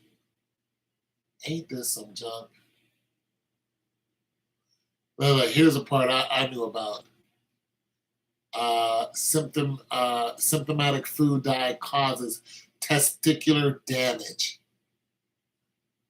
Toxicity studies of the combination dye were investigated by the Evaluating Serum Reproductive Hormones. You guys, for you men, you don't even know that this is doing it to you. Your sperm counts dropping. It's because of yellow dye number 5. So you don't know that it's happening to you because of the way they pitch Mountain Dew to you. And all of these foods, none of the foods that they mention are healthy for you. If you look at the food list, the cereals and stuff like that, Procter and Gamble, the same people who own J.R.R. Reynolds, the smoking company, same people. Same people who own Gerber, the same people. They all own these same companies. They're putting this stuff in your food, in your children's food, and you men are having 1 or 2 babies. 1 or 2. Your grandfather and your dad, they had a family of what, 8? Your granddaddy had 16 kids. You get the math? You might be able to get 4 if you're lucky. You see what's happening? Your granddaddy probably never was introduced to it when he had his children. Your dad was. He got 8 of them out because, this stuff was, the Mountain Dew's been around for how long? You know what I'm saying? So your dad starts sipping on it when he was in, high school, because that's what they gave you. Plus all the cereal that came out. I mean, cereal was a big thing when I was in high school. Man, we had to have cereal. Like we ate, like cereal was a huge part, and milk, huge part of your day. You woke up, you had to have some cereal. Cheerios, Tony the Tiger, oh my God, Frosted Flakes. For lunch, they give you Mountain Dew. Mountain Dew, Pepsi, Sprite, 7-Up, all of them companies in competition with each other. Turns out they were pretty much the same company. Pepsi, huge commercials on Pepsi. Have a Coke and a smile. I like to teach the world to sing perfect harmony. I like to buy the world a Coke and keep it company. Y'all probably never even heard that. See, old man putting y'all up on game. That was a Coke commercial. Coca freaking Cola. Same people that make Mountain Dew.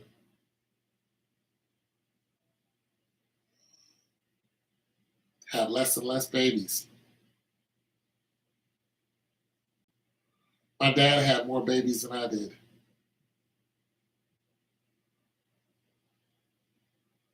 My granddad, I don't know how many children he had, but he probably had, well, that I know of, 1, 2, 3.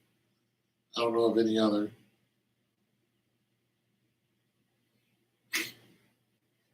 Well, shoot, now that I'm thinking about it, I don't know because my dad was adopted.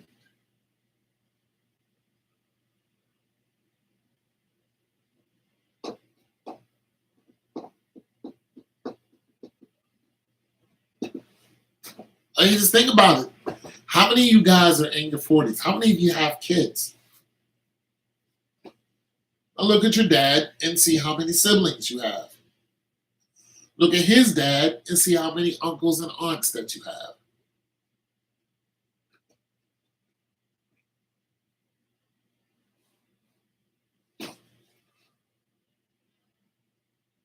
Proof is in the numbers. This is what they pitch to us.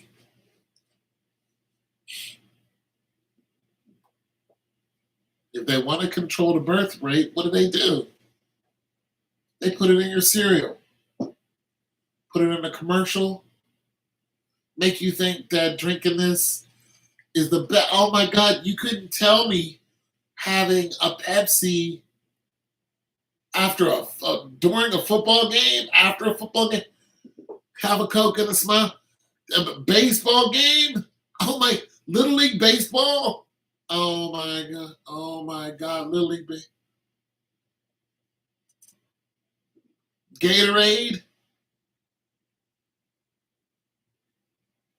It's probably in there too. I ain't gonna look it up. I'm too tired. I lived off of, I was an athlete all the way up until I went into college. Actually, when I got out of college. Lived off of Gatorade. Hell, I still drink Gatorade just to be drinking it. Food coloring.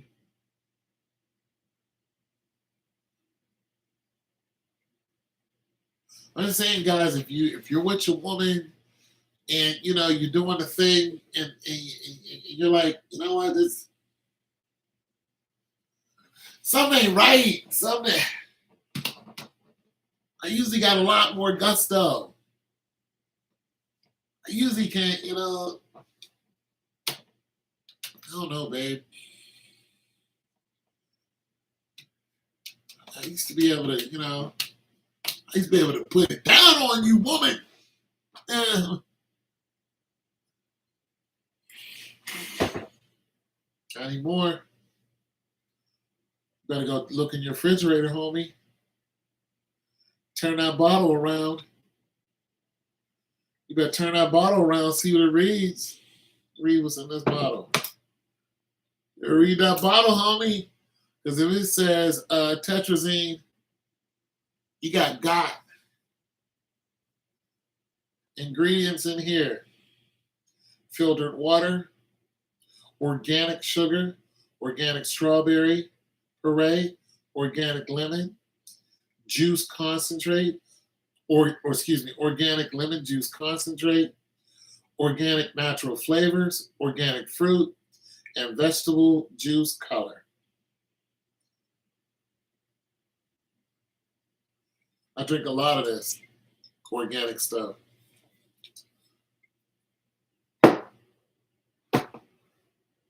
See if I got a shoot. I gulped down a couple of these. I knew I was wrong too. I said I ain't doing this again. I do this every now and then. Ginger ale. Oh, buddy. Oh no. 140 calories. Nutritional facts. Total fat 0 milligrams. Sodium 50 milligrams. Total carbs 36. I'm just wrong for that. I'm just wrong because I have to drink a whole case of it. Total carbs 36. And it's 13%. Including 36 grams added sugar, 71. All that added sugar, carbohydrates, water, high fructose corn syrup, less than 2% of ginger extract, which is actually good for you. Natural flavors, citric acid, sodium benzodate, sodium benzodate preservative, caramel color, reproduced under the authority of.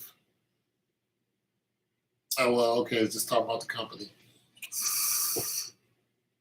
This got a whole bunch of don't do it in it, don't it? Sodium benzodate. What else? Citric acid. You can find that anywhere. Caramel color. That's a dye. You have to look that one up. High fructose corn syrup. That's that one right there. That's a tough one too. High fructose corn syrup. That's a tough one. That one does some damage. I can do some stuff to you. I'm saying, guys.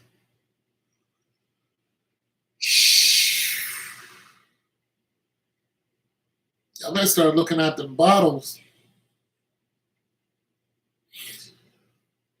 Be on top of that woman. You give her about strong 3 minutes, and mm, especially if you're married and you're trying to have a baby.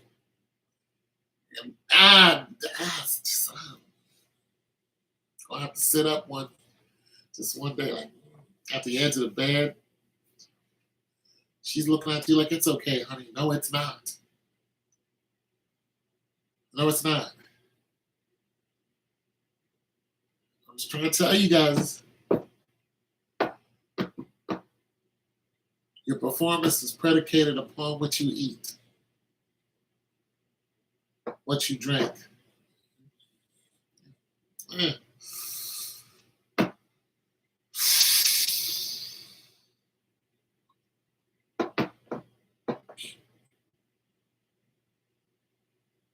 Hit the gym, you can't hit that bench like you used to. Mm.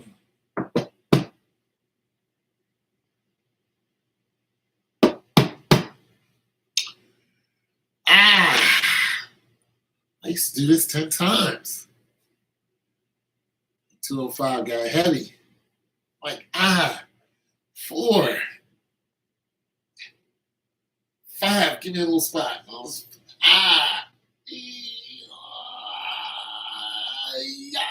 It's all you, man. It's all you. It's all you. I gotta help you. That 205 used to do that 10 times with ease. Now, 4, maybe 4 1/4. Sodium benzodate. The other 5 kicking your ass, making you tired. Get on the treadmill, trying to do that mile. Where we at? 100 feet? I'm good. Want to hit the emergency stop? I ain't gonna try it. It's just a bad day at the gym. It's a bad day. I'll come back tomorrow. Bad day at the gym. Go home and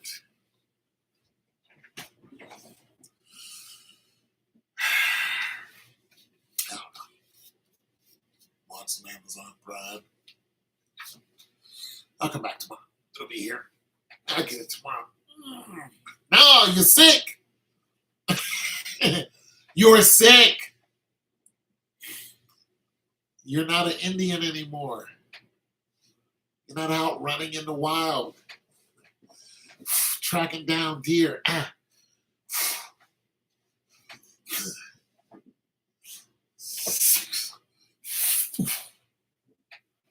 used to do that.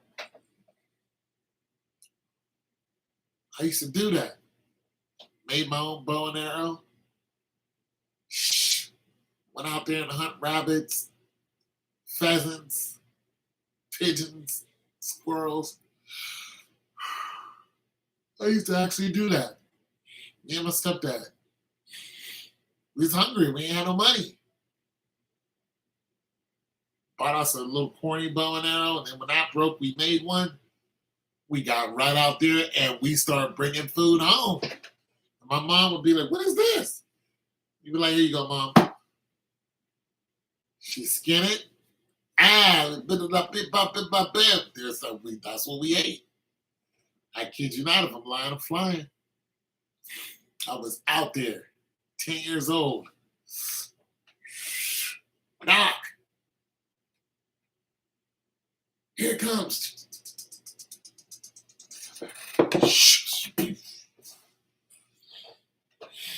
Knocking them squirrels out the trees. Quiver.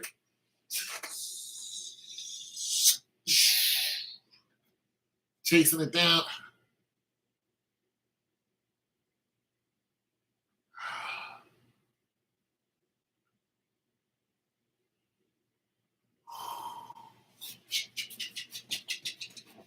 You don't? It's getting away. There goes your dinner.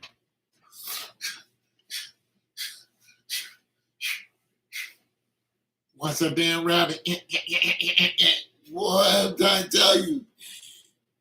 Trying to tell you, he's out there getting it. He would go on one end. He'd be like this rabbit in the bush.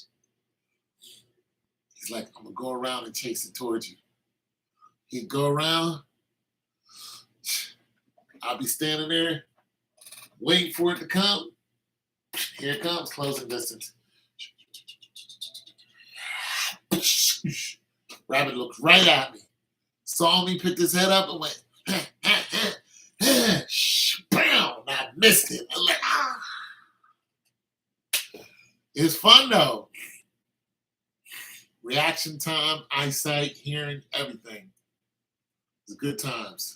I'm out of here. Thanks for stopping by and listening to the old man. You guys stay healthy and God loves you.